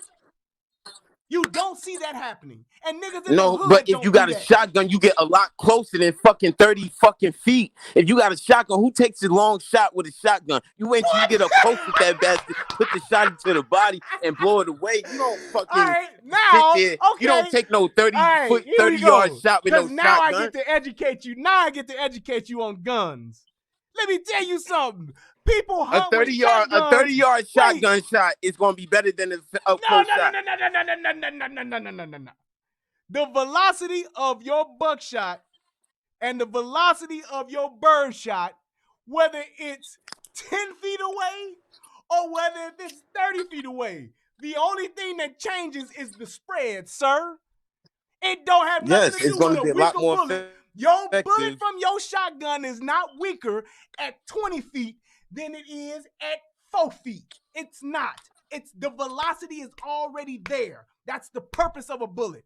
That's just like I can take a rifle and wait. Wait, you're and get hunter, educated. You're not taking out no shotgun 30 feet away. You're gonna have to get up close on that back. Listen, I can take a rifle and I can shoot you at 4 feet and I can shoot you at 300 yards and it's gonna have the same lethal impact because it's designed to do that. Yes, a shotgun is gonna work the same way. It ain't gonna give you 300 yards, but it's damn sure gonna give you 30. That shotgun is designed to do that. But it's going to be a lot more effective. That's You're going to make sure you get a lot TV more closer. Shit that you see where a shotgun is made. Oh, I got to be right in 2 feet away from the shoot. No, sir. I can lay your ass down with had a a fit of gloves to prove a case. Just what like I'm I can telling lay your you ass is down they with going a to have to prove it a lot better. No. They're going to have to say a lot better of why he didn't just shoot him from far away. Then why didn't they shoot him from far away? Why did they just wait? Why did they just wait until they got up close to get off man one? I can tell you now. I can tell you why. Get off man one. I can tell. Can I answer your question? They're going to have to prove a lot better than that. Can I answer your question? They didn't shoot him you better far be away. their lawyer then. I'm answering your question. They didn't shoot him far away because they weren't hunting him. They were trying to get his ass locked up. That's why they called the police. That's why they followed him. That's why they followed him in the car. Because they wanted to get his ass locked up. Because they knew in their minds, even though there's no evidence that I have to show you, in their minds, he had been doing shit around the neighborhood before. That's why they didn't shoot him 30 yards away. Because see how you can say in their mind they thought he stole. They're going to be able to say in their mind they could have. They had plenty of chances to do it. They had plenty of chances to do it in the video. What they don't have in their minds, they thought he was stealing, but they don't have proof. But in man one mind, they thought they killed him because he was black, and we have proof that they in the KKK that's going to prove that they killed him because he was black. Look, the dude that was with them who recorded it, they could have killed him and deleted the footage. I told you your argument when he was walking down the street, running down the street, wherever, they had ample time to shoot him down if they wanted to hunt a nigga down and mount him up on the wall like a deer. They could have did it. The reason why they didn't was because that was not their intent. Do you realize that a gun didn't even get fired until he grabbed it? He didn't even fire the first shot until he grabbed the gun. The white boy got scared when that nigga grabbed that gun because he thought, oh shit, this nigga about to fuck me up if he get his hands on this gun, which is probably what Ahmaud would have did. Because ain't nobody gonna grab no gun and take it from you to teach you a lesson. Don't point guns. Don't show guns. Don't carry guns. If I'm coming to take a gun from you, I'm going to use it on you. Facts. So that's why they didn't shoot him down. Because that wasn't their intention in the beginning. Once shit got thick, That's why he did shoot that motherfucker, because he didn't think he would stop. This crazy nigga crazy enough to grab my motherfucking gun. Oh, I definitely gonna have to shoot him because he gonna kill me. So many arguments going to go against that in court. Why didn't the gun stay in the car? Why didn't all this happen? Because you don't have to keep it in the car. That's why. Just stay far away and just the gun don't have to Why stay in did the car? They confront him then? Why did they try to stop him? They're going to use that so much against man one. This is the Y'all thing that people purposely don't wanted want to confront him. Y'all purposely wanted a reason to shoot him. Y'all purposely wanted to, because we got pictures of y'all at KKK rallies yelling "kill black people." Is a KKK rally against the law? That's how they go. Wait, is a KKK rally against the law? No, but the shit that they stand for is against the law. Wait, did you murder say that and fucking hate and all that shit? Did you say it's against the law? You said no. The shit they stand for is against the law. Okay, what about you can be a KKK? Wait, whoa. What about the Black Panthers? Is the shit they stand for against the law? We're not about killing. I asked you a simple question: is the shit that the Black Panthers stand for against the law? No, it's not. No, it's not. No, it's not. Okay, all right. If the shit that the Black Panthers stand for ain't against the law, and the shit that the KKK stand for ain't against the law, what are we talking about? What are we talking about? Because a Black Panther could have did the exact same thing to a white person in their neighborhood, and it wouldn't have been no problem. And they would get man one easy. Until they would get man one easy. They would easily say, until you kill a motherfucker. Oh, this black man killed him because he's white. Until you kill a motherfucker, that's when. Because what I'm talking about is what you bringing up. You're bringing up the fact that this dude was in the Klan and it had nothing to do with what happened. You're talking about a Black Panther that could do the same exact thing and it has nothing to do with what happened. Because if a white boy, wait a minute. If a white person grabbed a Black Panther shot, if a white person grabbed a Black Panther shotgun in a scuffle and that Black Panther shot him, all these niggas, including myself, be talking about you shouldn't have grabbed that Panther gun. That's what niggas would be saying. I know. And all I I'm believe saying that to you the mental is, mind regardless state of of the your black man, American affiliation, black man would be regardless mad of what black you man support, for even it's all the white about man. what you do. We are talking about the actions, not this motherfucker's affiliation. I could give a goddamn what his affiliation is. I'm more concerned about what he did. We don't know. That's the truth. And what I'm telling you is, that's just like when they said Ahmaud was what's going to be real. I'm sure a lot of the coons. I'm sure a lot of brothers would love to say, yes, Ahmaud did all the whole shit. Everybody wrong in the day. No, in court, them crackers gonna get man one for being part of the KKK and having malice in their heart when they confronted that brother to kill him. That's what I'm saying. Period. That brother was a jogger. Is what I'm saying. How do you know they have malice in their heart? You don't know them, sir. Because they're gonna show it and prove it by how showing do you that. Know what? How do you listen to what you're saying?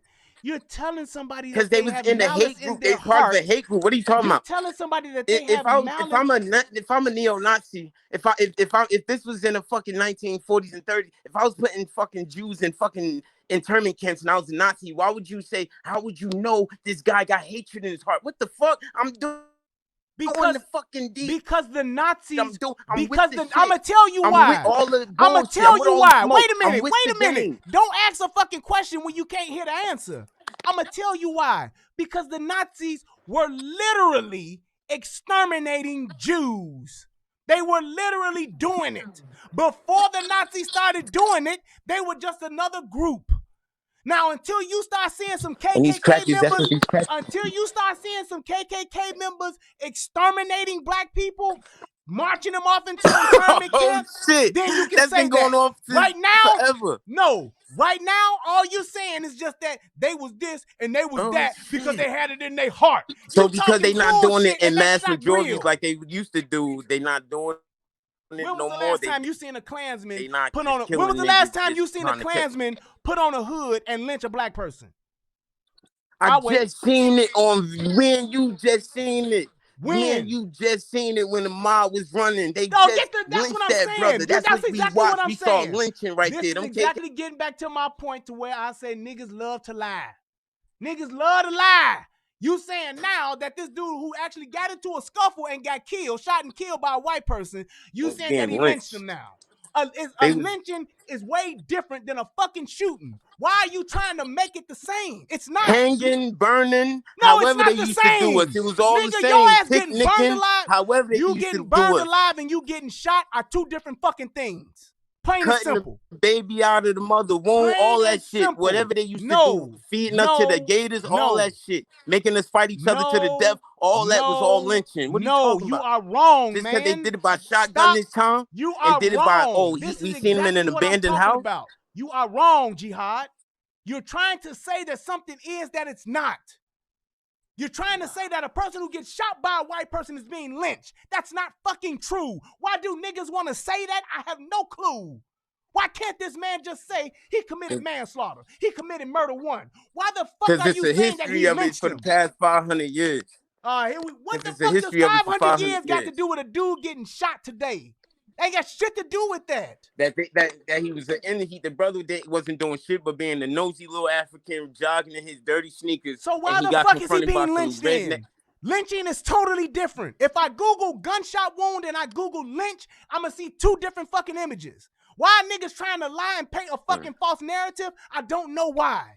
But it's stupid. I'll tell you what you're going to see. You're going to see a black man laying on the ground, and you see a white devil standing on top of him. That's what you're going to see. You see what I mean? That's what you saw. That's exactly what I'm talking about. So now the person ain't just white; he's a white devil.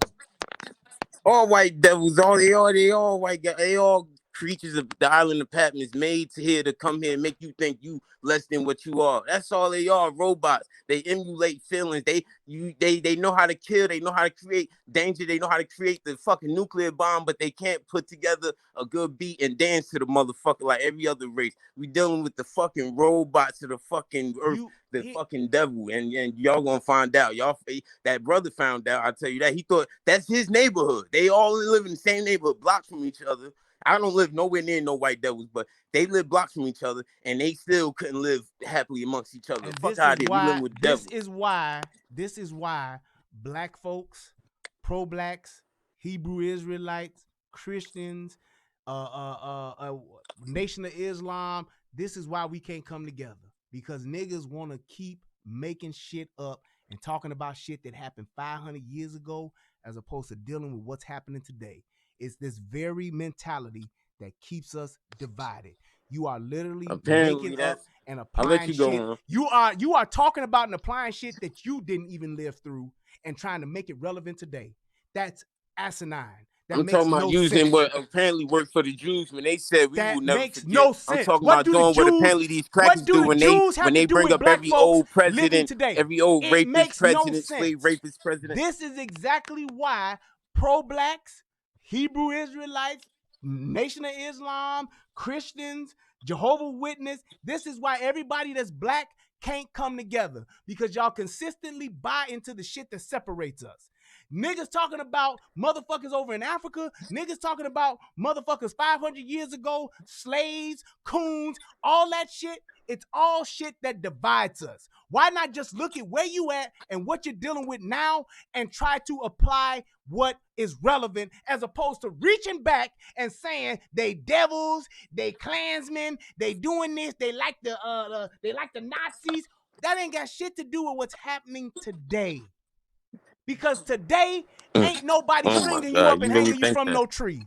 Today ain't nobody calling you and marching you into no internment camps. Today you ain't got no shackles on your hands and knees. Today you ain't in no cotton field. Today you ain't living on no slave quarters. Today you ain't in the big house. Today you ain't out in the field working. Today you sitting up on the fucking white man's internet, sitting up on the white man's property, sitting up working a white man's job, or sitting up in the white man's economy, sitting up using the white man's capitalism. You're sitting up in the white man's United States of America, and you ain't doing nothing but bitching and moaning about some shit that happened 400 years ago, as opposed to moving and forging forward. That's the problem with niggas. All y'all want to do is bitch and moan about what happened. We are obviously pointing out what needs to be pointed out nowadays. Exactly, and you're every pointing. Day, you're that doing we this. are amongst devils, and we need to know that. Ahmaud needed to know that if Ahmaud had my teacher, he wouldn't have been running and thinking he was jogging around them crackers. Do you like devils? Huh? Do you like devils? Hell no. Are you an adult? No. Yeah. Then why the fuck are you living in the devil's country? Why ain't you over in Africa with your black brothers? This was no matter where we go, God. Oh no! Ain't no matter where we go. You just said earlier that shit is way different in Nigeria. You just Where said it's a I'm gonna go warriors with a white devil mentality in having Nigeria fucking and over in Africa, and you've been there, so you know how it is. Why the fuck are you here amongst the devils when where the you white know that they're devil? devils? You What are country obviously will I more go with a enlightened than white all of devil us. having Why used are his you white still devil here? tricks? Bro, Why are you I'm here still because I here? was born here, bro. You what? Bro, I'm here because I was born here. And you have every right Bruh. to leave. You're an adult. And I'm going to You've stay here, been and to I'm going to Africa, keep so you fighting to make obviously shit better. It's only the coon in you that makes you feel like just because How you're is it living the in that coon house in and me? you don't like that house, you should Wait, move if out it's the the house. You coon, shouldn't all try to right. make that house If better. it's the No, only coon the in me, only the American black man believe if that this it's is the the white man's coon house in me, and we if should it, keep wait it a the way minute, it is. wait a That minute. we shouldn't try If to it's change the shit about coon it. in me that has me here, then it must be the coon in you that keeps you here. No, it has you thinking that there's nothing there's nothing we should change. It's fine. This is If beautiful. it's There's the nothing to coon fight in me for. that There's has nothing me to here, change. you If are you right. don't like it, move. I am the coon. It's the coon in me that keeps me here thinking the way I think. And it's also the coon that in you believes that keeps you there's here. nothing to fight for. It's also the If coon in you you don't like that it, keeps move. you. It's This house also is the fine. You coon in feel like you this house that is keeps fine. you living amongst the devils.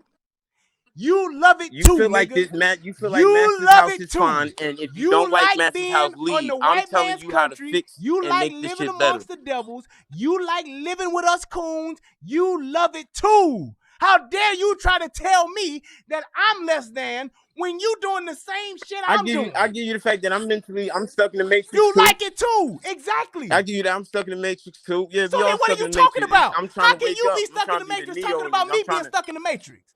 That makes no sense. We can talk about trying to wake up. You can talk about I ain't trying talking to to fuck. nigga, I'm So sleep. drunk people can't talk about trying to sober up. I'm So sleep. two drunk people can't talk about sobering up. I'm sleep. I like the red pill. I like the blue pill. I'm half woke trying to wake your ass. I like the blue pill and I'm sleep. Why the fuck are you trying to wake me up and you sleep like me? That makes no sense. You would think that the woke person would be woke first. Motherfucking Morpheus was not trying to get to Neo being in the Matrix. Morpheus came to Neo to get him out the Matrix. He had to take him out of the Matrix in order to say, this is what the fuck, it's really good, dude. Now you're the one, so I'm here to help you get to where you need to be. Morpheus wasn't walking around the Matrix saying, yeah, Neo, this here's the Matrix, pimp. Yeah, Neo, this is how the Matrix is. All you see is the Matrix. See that over there? That's the Matrix. You see that over there? That's the Matrix. Yup, the Matrix got all this for us. Yup, now they say we can get out the Matrix, but I ain't got out yet. I don't know how to get out, but they say we can. But until then, just know, Neo, that you's in the Matrix. Get out. I did get out. If I screen up and show you my passport, we's all plugged in to the Matrix, but I don't know how to get out. Well, I do, but I won't.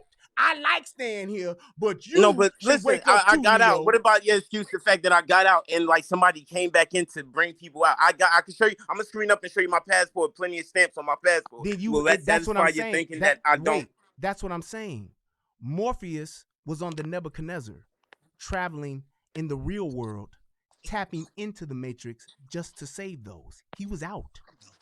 Morpheus didn't stay plugged in. You are plugged in, nigga, whether you want to admit it or not. No, I'm not plugged in. Nigga, you are plugged in. You are here. There's one brother that's like you saying Morpheus. He's out the game. He's out the Matrix. People.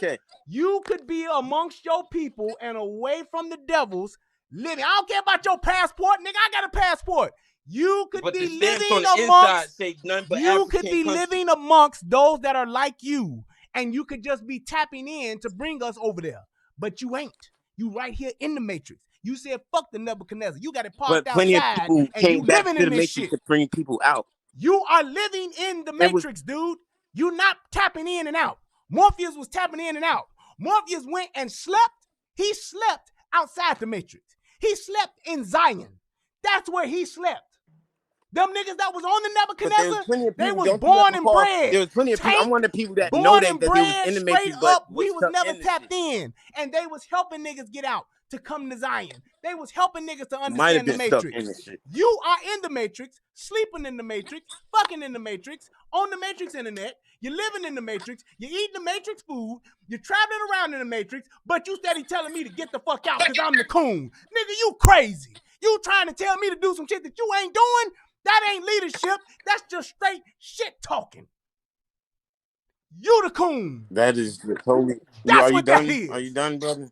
That's what Are you that is. done with that? Ain't With that no whole, with there the is no wrong done because all I'm doing is telling analyzation you of this whole what thing? it really is. You're trying to make me feel That's something not what it or is. look at something a different way than what you're looking at it.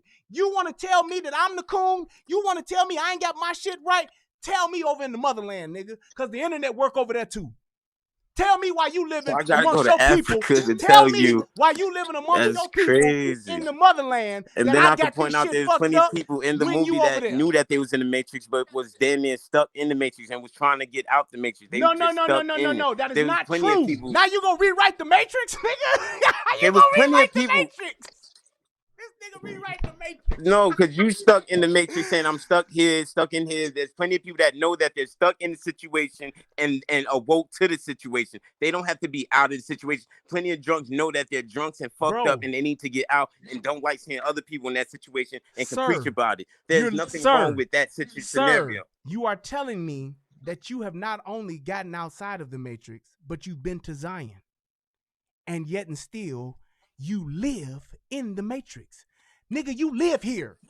If you wasn't living here, nigga, you'd have a Matrix, point. then when I use You that thing live about here, people nigga. being in the You Matrix, eat, sleep, and people shit willing here to live every in the single Matrix day. and know that And you're they're in the telling me Matrix, that that I'm in the exists. Matrix. Boy, you crazy than a motherfucker, man. If you was doing like the famous philosopher Barry White said, if you was practicing what you preaching, if you wasn't the coon, then you would be telling me this shit over in your own motherland. You would be back home and you would be trying to bring me out. You would be telling me to come over to Zion as opposed to telling me So that I'm a last month, coon in the I Matrix should while have you called sitting you here up in the last same month. fucking So I should have Matrix I'm called you up in. last month. That's what you in would be December. doing. I should have called you up in December, right? I should have called you up in November and December. No. That's what you're No, saying. you missing it. Hear me again. You would be You're saying living I'm in there. just because I'm in America, I Living can't talk shit there. about America. Living there. You would be living there. Just because I'm living, just because I'm living in America, I can't talk shit about it or try to make it going better. there and that you've been there. You would be living there, sir. If you are truly what you say you are, you would be I plans living on there. going back there, man. Motherfucking I want to go Morpheus back there did so not. bad. The Do you bitches understand? so bad. Look, Morpheus didn't Them live in the bitches, Matrix. the baddest bitches. They call you Sai over there. Fuck, sir. Morpheus didn't live in the Matrix. Yeah, sir. there's a YouTuber O'Shea that I watch all the time. Me and him talk all the time. He That's in fine. Africa actually living And over there. I want to go where live does over there O'Shea too live? myself. Where does O'Shea live? In Africa now. I want to live where he. I want to live over there. Move over there he's fucking Morpheus. He's Morpheus. Nigga, until you become Morpheus, don't come tell me shit. Don't come tell me shit. I should have said something when I was over there. I should have called you while I was over there. No, you can't call me when you over there visiting, nigga. Call me over there when you have renounced your motherfucking citizenship to the U.S. Call me then and tell me I'm in the Matrix. That part. Until you do that, that nigga, part you is ain't got. different. Until you do that, you can't call nan nigga you know a coon. You can't call nan nigga you know sleep.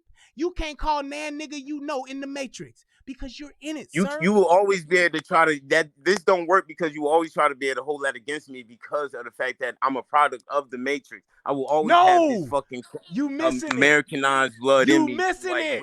Everybody that was in the Matrix, everybody but Neo that was in the Matrix that got woke up, they didn't live in the Matrix anymore. They slept on the Nebuchadnezzar. They lived on the Nebuchadnezzar and they visited back to their homeland, which was Zion. Do you remember when them niggas went back home? That's where they lived. They was just on the ship and tapping into the Matrix. They lived over there. Nigga, don't try to rewrite the motherfucking movie. It is what it is. So much to the fact. I'm letting you go off on the fact how that much I'm right. I want to live out there. You letting me go off on the fact that I'm right and that you can't. Want to go out there. You're letting me go off because you know that you can't rewrite the Matrix. That's why you letting me go off.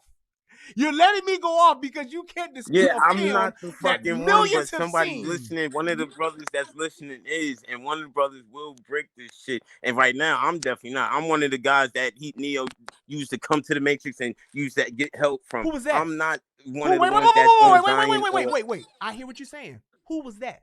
Who was one of the guys that was in the Matrix that helped Neo? That was in the Matrix. There was a lot of little people that they used to use. The people that you tapped into all that bullshit. Who? That Name they them. knew There that was they a was lot in of the them. Matrix. Name them. That bitch. What's her name? Not only that the Oracle, but it was another one that was living with the Oracle, like people that lived in the motherfucking Matrix. They just knew they was in the Matrix. They was awoke to the shit, but they didn't go back and forth to Zion. They stayed in the Matrix. It's a lot of you. Now you realize, like, oh yeah, it is a couple characters. Was the Oracle a person or a program? I just told you I'm a product of this fucking. Nigga, do you hear me killing you with these facts? Product of the Nigga, do you hear me killing you with these facts? The Oracle was not a person. It was a program. The Merovingian wasn't a person. It was a program. I just gave that I am just like you consider us. Just like you. No, everybody you in the are Matrix saying is a fucking no, part nigga, of the program. You can't white devil part of the program. You walked into the wrong motherfucking debate with this shit. You cannot tell me that there were people that helped. That there was plenty of people in the Matrix that was alive and awoke. They were not people. No, they weren't. The people that helped Neo were out of the Matrix. APOC, Switch, Tank. They were out of the Matrix. He came to get the Oracle and their whole family stayed in the fucking. That little bitch that bent the spoon. That little bitch that bent the spoon. She knew she was in the fucking Matrix. What the fuck? Nigga, look. The motherfucking Oracle was a program. The Oracle wasn't a person. What about that little bitch that bent the spoon? The little girl that said, what about that little bitch that she learned from the Oracle. She wasn't a person.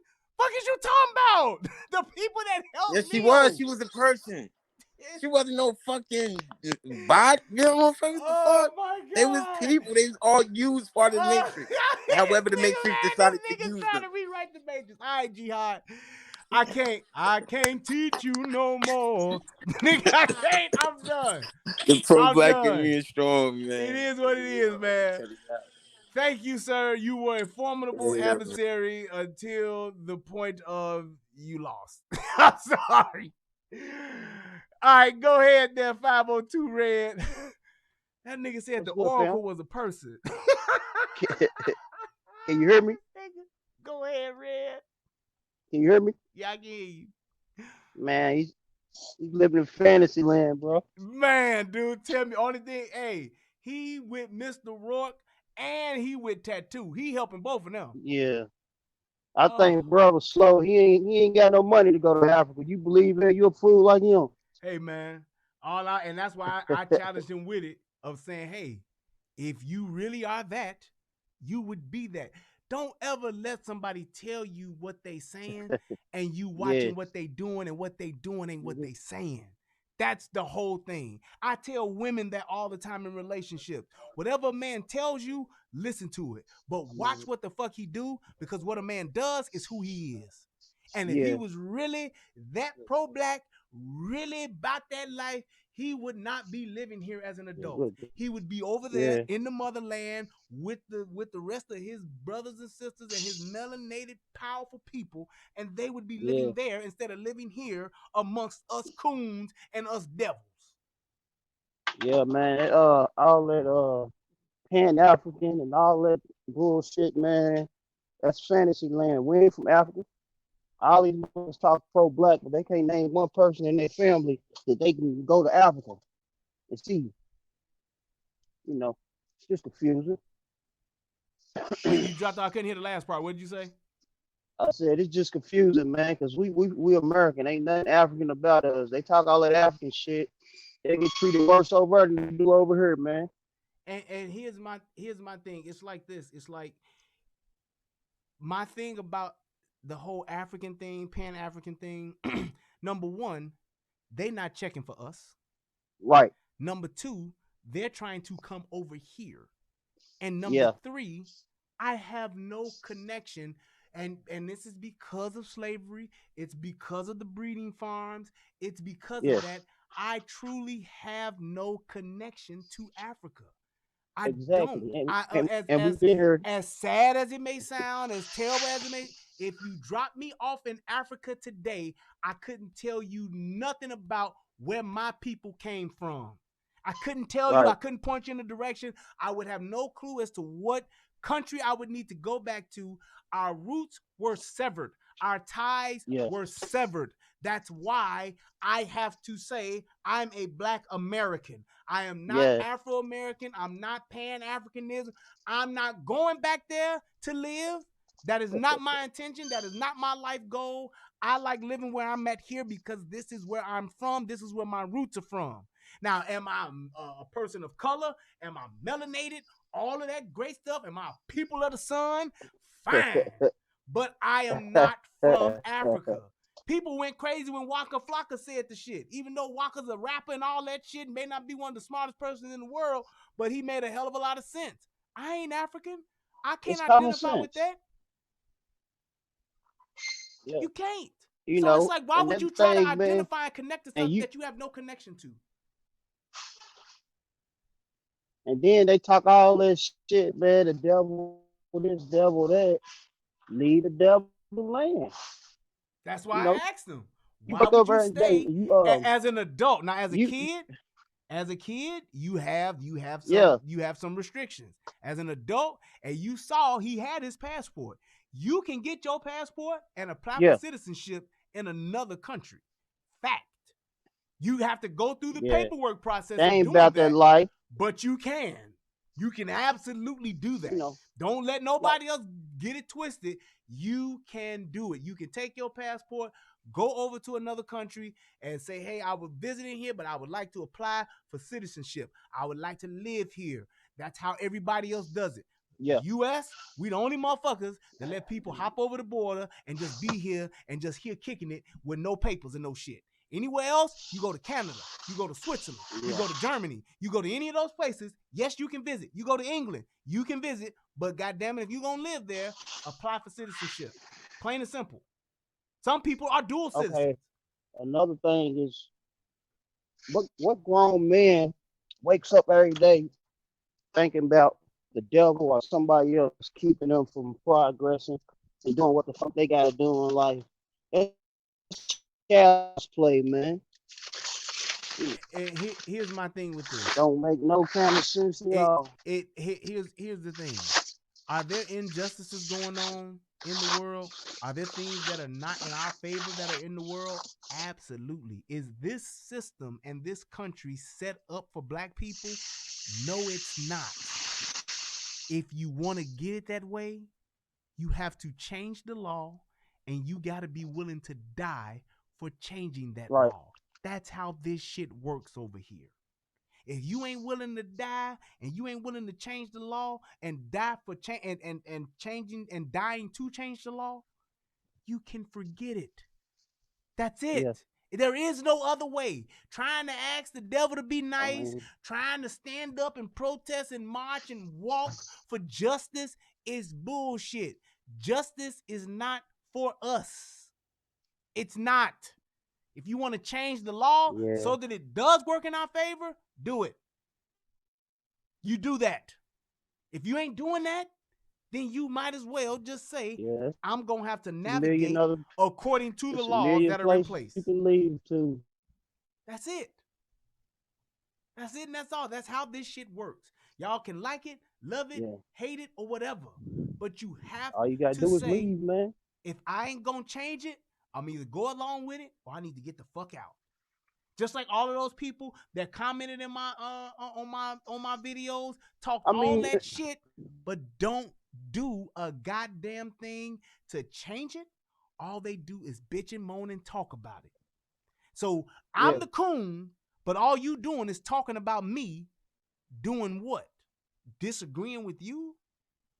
And you steady here in the same Listen, shit that I'm in? okay, No, nigga, you the coon too. right. Nah, I'm gonna tell you, you're not a cool at all, brother. It's a Oh, I lot of know. niggas with these boy, these mindsets, bro. Like you're a man handling your business. You think logically, you live right, you move right. You're not on the fuck shit. You move as a grown man. you're not a real nigga, you're a coon. I want to get a job and work for the white man. I'm a coon. I want to do right, raise my kids right. I'm a coon. I want to be an example for my sons. I'm a coon. I want one woman. I'm a coon. You know what I'm saying? That's goofy shit. I hate niggas for that. Yep. But Yep. I'm, And I'm let gonna me. let you go, bro. All right, man. I appreciate you, man. Thanks for dropping in. And let me address what Popovist No said. problem. He said, so those effects of 500 years play a role in the way you living now, etc., by your statements you just made. The effects of whatever has happened 500 years or 1,000 years, it's affecting my statements. How? And whatever those statements that are affecting me, then why aren't they affecting you? Because what is the answer to what it is that you are questioning? What is it that you're really trying to say? Popovist, hit the motherfucking link. Because you just making statements, those effects of 500 years. What effects of 500 years? Yes, whatever it is I'm doing from 500 years or whatever, 5 years or whatever, 50 years or whatever, I'm trying to navigate that now today. That's what you do. The effects of what happened to the Jews, they've navigated from that. It has affected them. So how is that different? It isn't different. Anything that has happened to you 5 years, 5 weeks, 5 months, or 500 years ago, you are still coming from that. Now, the path in which you choose to do it is your own. Go ahead, Todd. So, you guys want some weed while you go pick some cotton? Wow, wow, wow. And the lamest caller of the night goes to Todd. What does he win, Todd? Boy, if you don't get your... All right, I'm going to go ahead with this last one, and we're going to wrap it up. Bree, go ahead, man. How you doing, young man? I'm good, sir. End of the day, what these pro-blacks don't understand is that once Neo realized what the Matrix was, he started operating in it. He was like, the spoon ain't real. Do. He dodged the bullets, but he told himself the spoon ain't real. Then once they shot him, right before Agent Smith shot him, he was about to fight him. He shot him once. Boom. He was about to go again. Agent Smith dumped the clip in him. Neo came back to life. All three of them shot at him, and he was like, no. So what these pro-blacks need to do is say no. If y'all so pro-black, stop taking the money with the so-called white man face on it. Don't participate in this no more. But you know what they do? They not participating, but then they get food stamps. They don't work. They get food stamps. They don't want to go to college. They don't want to build businesses where they can sustain themselves. Now I kind of understand that we in the lock because the gold was taken away in 1913 and 1933 with the Federal Reserve Act and the House Joint Resolution 192. So I kind of understand we in the lock. But these pro-black dudes, y'all just got a different religion than Christianity. And that's really what I came to say. Thank you, bro. It's another type of church. I guess my thing is this, man. Here's my point to this is we can debate what we should be doing. We can talk about where we should be going, what your philosophies are, what Jihad's philosophies are, what everybody else's philosophies are. It is what it is. The point is this: what you talking, what you doing, if that ain't lining up, you can't call nobody else something that you think less than or that they less of. I'm sleep, but you talking about you sleep right next to me. But you saying I'm the worst of motherfucker. You saying that I'm the one that's buying into this slave mentality. I'm the one that's suffering all this shit. I've got all this shit working against me. And you in the same country, maybe even in the same state as I'm in. How? If this is the worst place in the world, if this is hell and we dealing with the devil, if the devil is all around us and it's evil everywhere and we should be vibrating on a whole different frequency, why would you still be here and you have the keys, obviously, to leave? That's that's the only question I'm asking. Stream to This me and join you my gotta stream yards, being realize in paradise, what type of living a different people. life. You got to just realize what type of people are a lot of these pro-black and more nice temple dudes. These is dudes that they made the wrong decisions in life, got a bunch of chicks pregnant, and now want child support, and so the system is against them when they knew better. From examples before. Wait. Nope. See, I'm not gonna let you walk down that road. We don't know this dude. We don't know what Jihad's situation is. We have no clue, so there's no point in speculating on it. Keep it right where it is. If you're talking about the corruption, the evilness, and the everything that is bad about this system and about this country, if everybody here is against you and hates you and want to shoot you down and hunt you down like an animal, shoot you like a dirty dog, fine. Don't participate. Why would you stay here? Why participate in it? You are an adult and you're an adult with a passport. Why not leave? And then, since you care so much about me, why not stream to my stream yards, living in paradise in Zamunda, and say, hey man, this is where you could be. This is where you should be. That's what the difference would be if you talking about me being the coon and you being woke. Your third eye open, mine is closed. You being the melanated king that you are, and I'm still the slave shackled to the white man. That's what the difference would be. And you know why ain't nobody showing that? Because that don't exist. Because Africa got its fucked up shit going on just like America do. Just like Germany do. Just like Canada do. Just like Venezuela do. Just like the Dominican Republic do. It's motherfuckers living worse lives everywhere else in the world than it is just like here. That's why when motherfuckers say this is the greatest country in the world compared to the world standards, it is. It ain't perfect, but it's damn sure better than any other place in the motherfucking world. You can't do half the shit you get to do here in other places. Take this shit that we saying now and try to stream it in Korea. You will go to jail. You will be killed for saying what it is you want to say. And motherfuckers know that, and that's why they won't go over there and say that shit. You look at what happened when motherfucking what's the boy named, the Ball son, went over there to motherfucking Korea and was with some niggas and they stole some shit. That shit became a fucking political fiasco. Motherfuckers, political people had to step in to get this motherfucker to come back home. Alonzo Ball, LeVar Ball, motherfucking the president, they going back and forth. That shit made national news over some fucking thieving shit, some shoplifting. Because when it kind of stuff like that, that type of stuff go to counselor's court. I forget what it's called, but when like it's in other words, that shit could have been an act of war. Leangelo, that's his name. Yeah, I'm just saying, even when they caned that white boy 20 years ago, all of that shit comes into effect. People always say, and I know this because I've traveled outside the country, you don't never want to go to jail nowhere else but here. You go to jail, this is where you want to go to jail. You don't want to go to jail in the Dominican Republic. You don't want to go to jail in Jamaica. You don't want to go to jail in Korea. You don't want to go to jail in Vietnam because over there, it ain't like it is over here. Motherfucking criminals got rights over here. Do you know over I don't Vietnam, want to go to jail in Columbus, Ohio. In in Vietnam, if you go to jail, nigga, your family gotta feed you and clothe you, or you have nothing and you just lock the fuck up. How about that?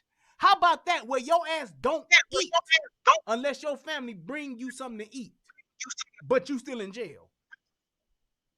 See, that's the shit that motherfuckers don't know and motherfuckers don't talk about because there is a privilege to living over here. And yes, there are still poor motherfuckers. Yes, there's still struggling motherfuckers. But the fact is, this is what it is over here. And yes, there is room for opportunity and growth for us to become a better country. But if you ain't invested in this shit and you steady talking about this shit, leave. Get out. Go to Zion. Unplug from the matrix. But don't be plugged into the matrix telling me I need to unplug and you plugged in. I can't roll with you on that. That's all I'm saying. Go ahead with your final thought, bro. My final thought was on the Africa thing. So, I went to culinary school and I cooked at an African restaurant. Um, and this African restaurant, I cooked there and I served there. And then as I served tables and when I worked in front of the house, I didn't get no tips. I was called things that I didn't know I was being called. I was being called a kata. I didn't even know what that was. It's African chick that I knew from the casino when I was cooking at the casino out here told me what it was, and me and her was cool. And it was like I worked in an African restaurant. I served African tables, and not one African tipped me. And We what is are an not akata? the Well, same you got to tell me people. what is an akata. In the kata, it means like wild cat or lost cat. It's pretty much in another way, they way of saying the N word, but it doesn't quite mean the N word. It means like you don't know who you are, so you like Like a lost soul, wow. a lost person. I got you. Okay. Yeah, it's kind of like a lost person, but it's like disrespectful in the way how they put it. Yeah. And we not the same people. And the Africans that I work with told me that. They told me that they got colonized and we got colonized. Yep. I It agree, wasn't bro. it wasn't that they colonized one place, came, killed the other people off, and then took the people from the first place and brought them over there. That if you pay attention, places like Louisiana was ran by the French. I Yeah, we know believe this. Florida was ran by the Spanish. The New England colonies, Massachusetts, was obviously ran by the English.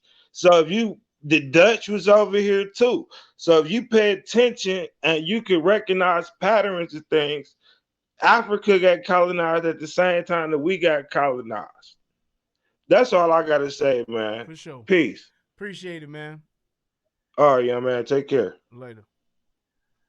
But the thing is this. It all is the same. Because like he said, Africa got colonized too. They chopped Africa up and still chopping it up. China over there having a field day. Splitting shit up, robbing shit, taking shit. That's the way of the world. Survival of the fittest. The strongest will survive. The thing is that here you have a chance to be something more than what you can be just if you know how to play the game. You have to know the rules. You have to know the law. You have to know how shit goes. And if you don't want to do that, skedaddle. Leave and show us how it should be done. But I can't tell you, and when you walking around here and when you traveling around here, just in the US, tell me how many motherfuckers you see from other countries. Why they here? Motherfuckers from Africa, Asia, Colombia, Mexico. Everybody is trying to come over here. Must be something to it. And people ain't just come here. Oh, we just come here to visit and we going back home. We'll never stay here. No, these motherfuckers want to come here and live. These motherfuckers want to come here and open up business. These motherfuckers want to come here and bring other motherfucking family members over here. That's what they all doing. Why? Because there's opportunity here that ain't in other places of the world. How come you don't hear motherfuckers just saying, hey, I'm going to go, that's living here. Hey, I'm going to just go and uproot everything and go live in England. I'm out of here. Fuck the U.S. Everybody that ain't got shit want to come here. And everybody that got shit want to at least come visit here. Facts. So all of that, we sleep in the matrix, and it was like, and I'm going to tell you this, Jihad, I gave you that leeway because I knew that I didn't want to focus on you slick dissing me, calling me a coon. I ain't tripping. But that shit won't happen again. I'm not going, I let you get away with it just so that I could get to the end game, just so I could get to that final point of just saying the shit you expected Ahmaud Arbery to do, you wouldn't do yourself. You said that. The shit that you said that if he got hunted down and they was hunting him down on purpose, they just wanted to kill him. When I pointed out to you, they had plenty of time to do it and they didn't.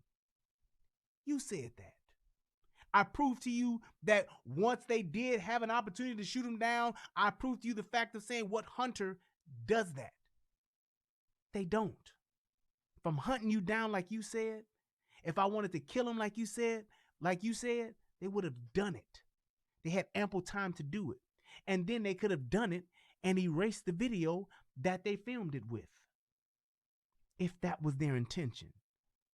So I proved my points. And then when we started talking about that Matrix shit,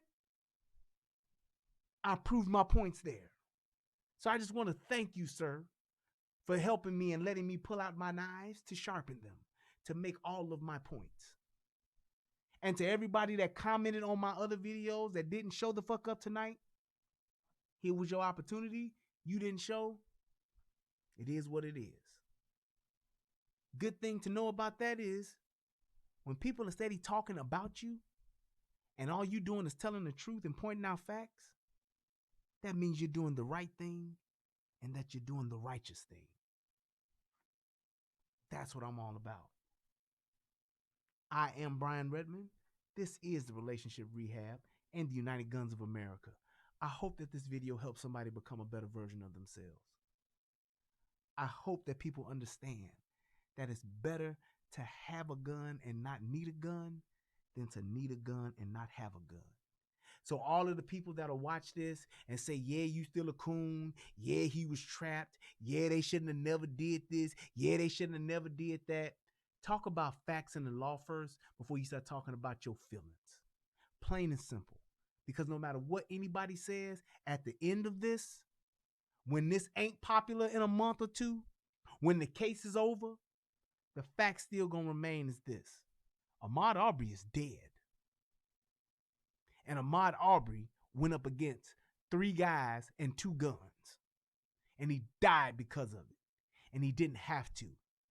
And it's tragic that he is dead. And it's fucked up that those white people shot him. The point is, keep yourself in a position to where you are not the one who's running, but in a position to defend yourself.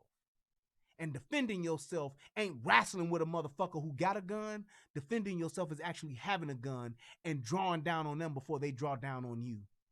And you being the only one to tell the story instead of it being them telling your story about how they killed you. That's the facts. Because this Ahmaud Arbery, we can talk about and debate about till the cows come home. But it has nothing to do with the fact of the matter is you were outmanned and outgunned. And you fought a fight you couldn't win. You went up against immeasurable odds. There was no opportunity for you to save yourself. There wasn't an opportunity for you to turn it around and to survive.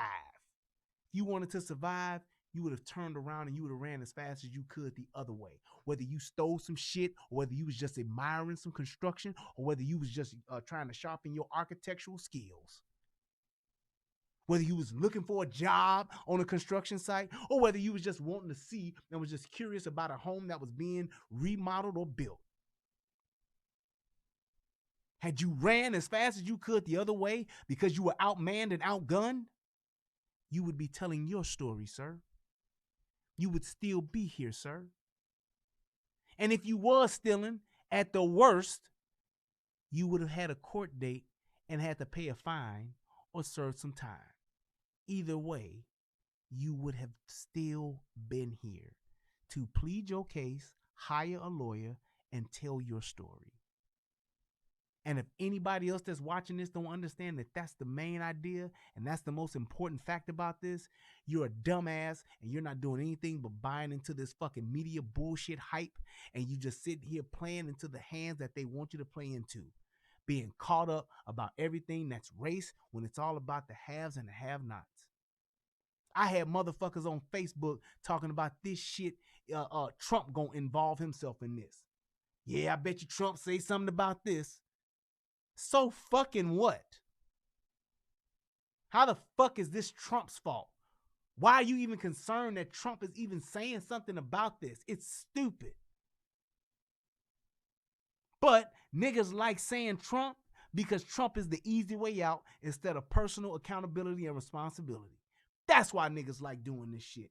That's why everybody like making Trump the bad guy and the end all, the be all, and the devil. Is Trump perfect? Hell motherfucking no. Is Trump stupid? On a lot of fucking levels he is. Is Trump the reason why everything is wrong with black folks in America? No fucking way. And I'm just tired of people using that dumbass cop-out to say he the reason for all this shit that's wrong in America. I was just saying the other day, Trump fucked up on this COVID shit by listening to motherfuckers who had not alternate, but who had objectives and agendas that didn't line up with the people. He royally fucked up with this shit. But he ain't the first and he ain't the last. And had he done what Obama did and said, hey, wash your hands and cough in your sleeves, we'd be a lot better off as a country today. It wouldn't be 23 million motherfuckers on unemployment. It wouldn't be niggas talking about, I might as well stay home as opposed to going to work because it's cheaper for me to stay home than to go out and work. I make more money sitting here on my ass staying inside. We should all stay inside. Stupid shit. Niggas don't even understand the basic principles of the economy and what it takes to actually run the fucking economy in the country. We want to sit on our ass and get a fucking free lunch at all costs. That's all we care about.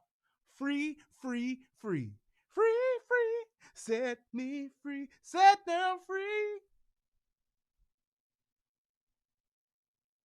If you want something and don't want to do nothing, then just say free, free, free. Stay home is free.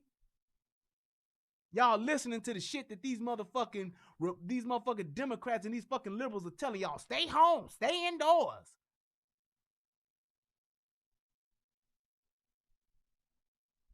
That's all I'm saying. Hold on, I thought I saw a question here. Whoa.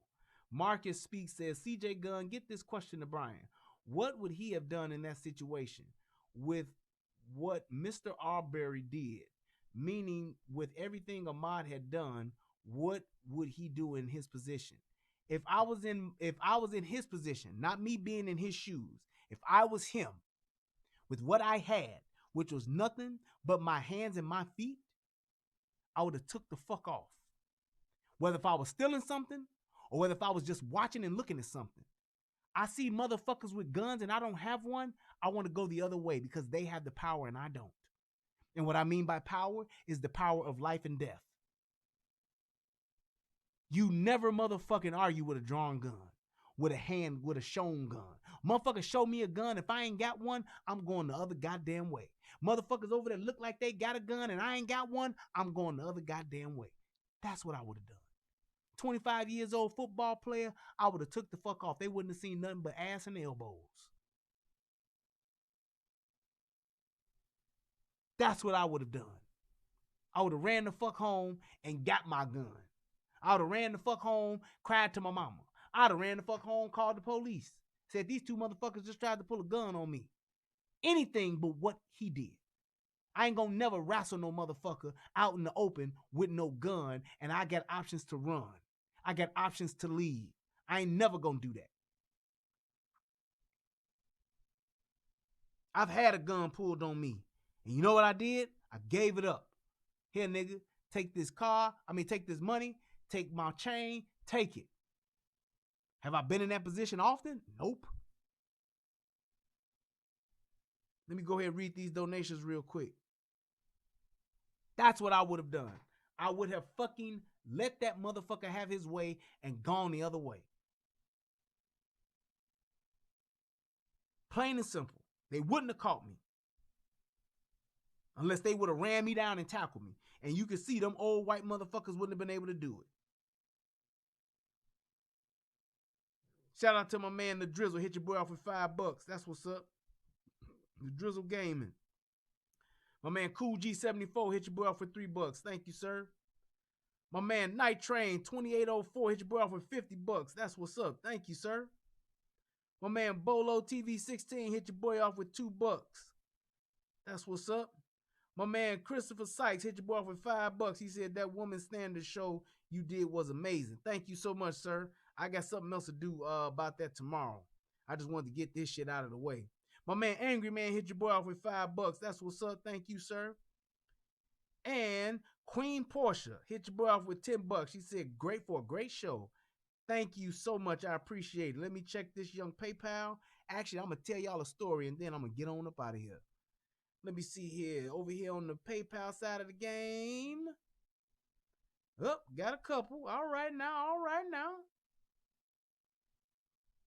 My man Bruce Taylor hit your boy off with $10. He said, keep up the great work, brother. With love from the Chi. My man, appreciate you. Chi-Town, stay down. Also, let's see. My man Daniel Forrester hit your boy off with $2. That's what's up. $2.22 actually. Thank you for your donation, sir. Appreciate you. Last but not least, my man, Old Man Grey Wolf. I live in white suburbs. 15 years of no murders reported in my town. I still carry my pistol or revolver daily. No excuses if anybody comes up to me with ill intent. Exactly. You stay ready, you ain't got to get ready. But let me tell you this shit, as far as being in a situation with a gun, as far as being in a situation where life or death is on the line. Thank you so much. I appreciate that. I'm at the Folks Picnic at Hayes Park. The Folks Picnic, talking about the Gangster Disciples. Me and my crew, me and my boys, my cousin, my best friend little brother, we all out there. We out there kicking it. All the folks is out there. Hayes Park. The folks is on stage. We were supposed to perform at the Folks Picnic. We backstage about to go up on stage and perform. Niggas get to fighting out in the crowd. Some of the trusted folks tell us, hey man, look, y'all might want to get out of here, man, because this shit about to get wild. These niggas fighting, that's like the third fight that done broke out. Now, mind you, we just got there, had been there maybe 30, 45 minutes. Okay? We just got there. Getting ready to perform, about to do our thing. Niggas get to fighting. Folks tell us, hey man, it's like the fourth, third fight, man. Y'all niggas y'all might want to go, man, because this shit gonna get wild. We like, God damn, man.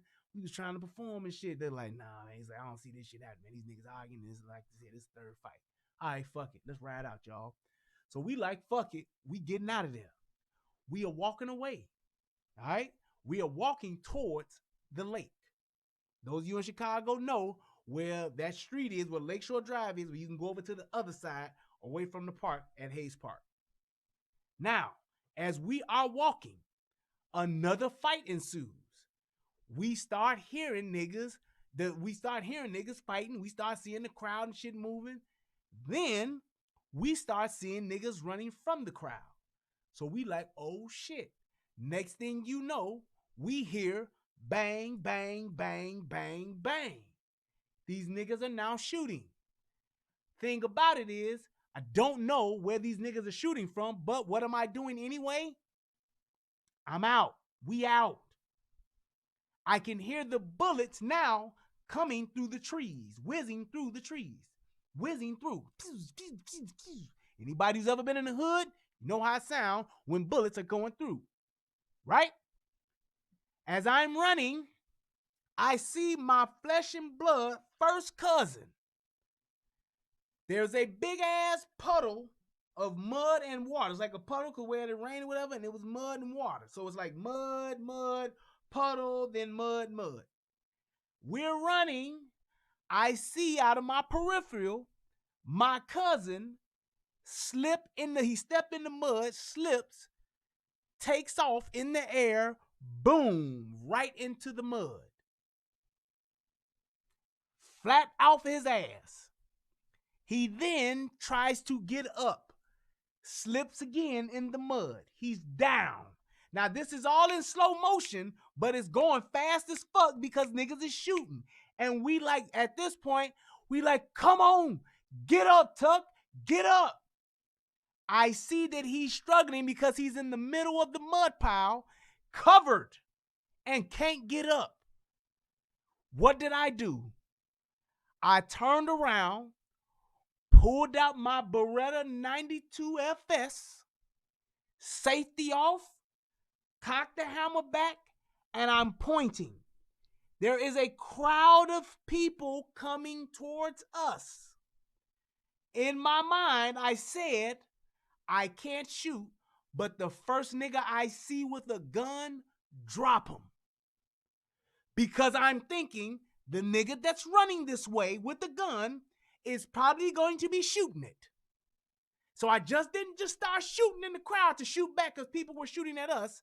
I stopped, I'm standing there, and I'm praying whatever motherfucker I see with a gun, I'm literally like this scanning. First motherfucker I see with a gun, drop him. Because that's probably going to be the motherfucker that will shoot one of us. That's what I'm thinking. Fortunately enough, while I'm standing there like this, he finally gets to his feet. And I'm now waving him like, come the fuck on, come the fuck on, come the fuck on. He finally gets up and gets past me. I then pull my gun back, and now I'm running with my gun in hand, and then I put my gun back in my motherfucking holster. Point is, I had a gun. And I ran. I had the upper hand, and I ran. The power of life and death was in my hand, and I ran. The reason why? It wasn't my intent to shoot a motherfucker down. But I had to change my mindset once I saw my cousin go down. Because with my cousin hitting the ground, he was in trouble. He didn't have no gun. I did. So now I went from a mindset of fleeing to now I'm the aggressor. I'm straight self-defense. I'm not gonna let no motherfucker run and shoot my motherfucking cousin because number one, my heart can't take it. I can't have a gun and know I ain't do shit but run. And I damn sure wasn't going back to tell my auntie that he died. I damn sure ain't going back telling my mama that he died. I can't do it. So I'm going to drop this nigga in order for this nigga to live. But it didn't come to that. All I'm saying is your mindset and your intention when you got a gun, it ain't always to kill a motherfucker. Sometimes when you're in a situation where circumstances change and it becomes life or death, you go from flight to fight. I got warned that shit was about to get fucked up, and I chose to leave. I didn't say, no, fuck that. It's my right to stand here and fight for what I believe in as an American, Joe. I chose to flee. We all chose as a unit to flee. And then when circumstances changed and my cousin, my cousin his life was in jeopardy of being trampled. His life was in jeopardy of being shot. His life was in jeopardy because he could, not to say that somebody was there to shoot him because they weren't, but he could have been getting up and a guy who was shooting at one of the other folks could have shot him unintentionally, which is why I was looking for the first motherfucker I saw with a gun. So do you see what I mean by saying I was prepared for the situation, but my intent was not to kill a motherfucker, but because the way circumstances change, I had to prepare my mind to do just that very thing. That's my point. That's what I'm saying. Every time, just because I'm white and I got a gun, black and I got a gun, just because I got a gun doesn't mean that my intention is to always shoot and kill a motherfucker down and put a motherfucker down for whatever reason. Sometimes circumstances change, which changes my mindset or my intent. Like if a motherfucker comes at me that I'm trying to stop and hold for the police, comes and grabs my gun. Now I'm in a fight for my gun and essentially my life. Just like when Ahmaud was running and he saw that them niggas approached him with a gun. He should have fled because he can't win a fight with somebody who got a gun. That's all I'm saying. Call me a coon, call me a bootlicker, call me a slave serving my masters. I could give a shit and care less, because the motherfuckers that are doing that and typing that, number one, y'all ain't doing shit. Y'all ain't gonna do shit, and y'all ain't doing nothing but talking shit. You plugged into the very matrix that I'm plugged into, telling me that I'm fucked up.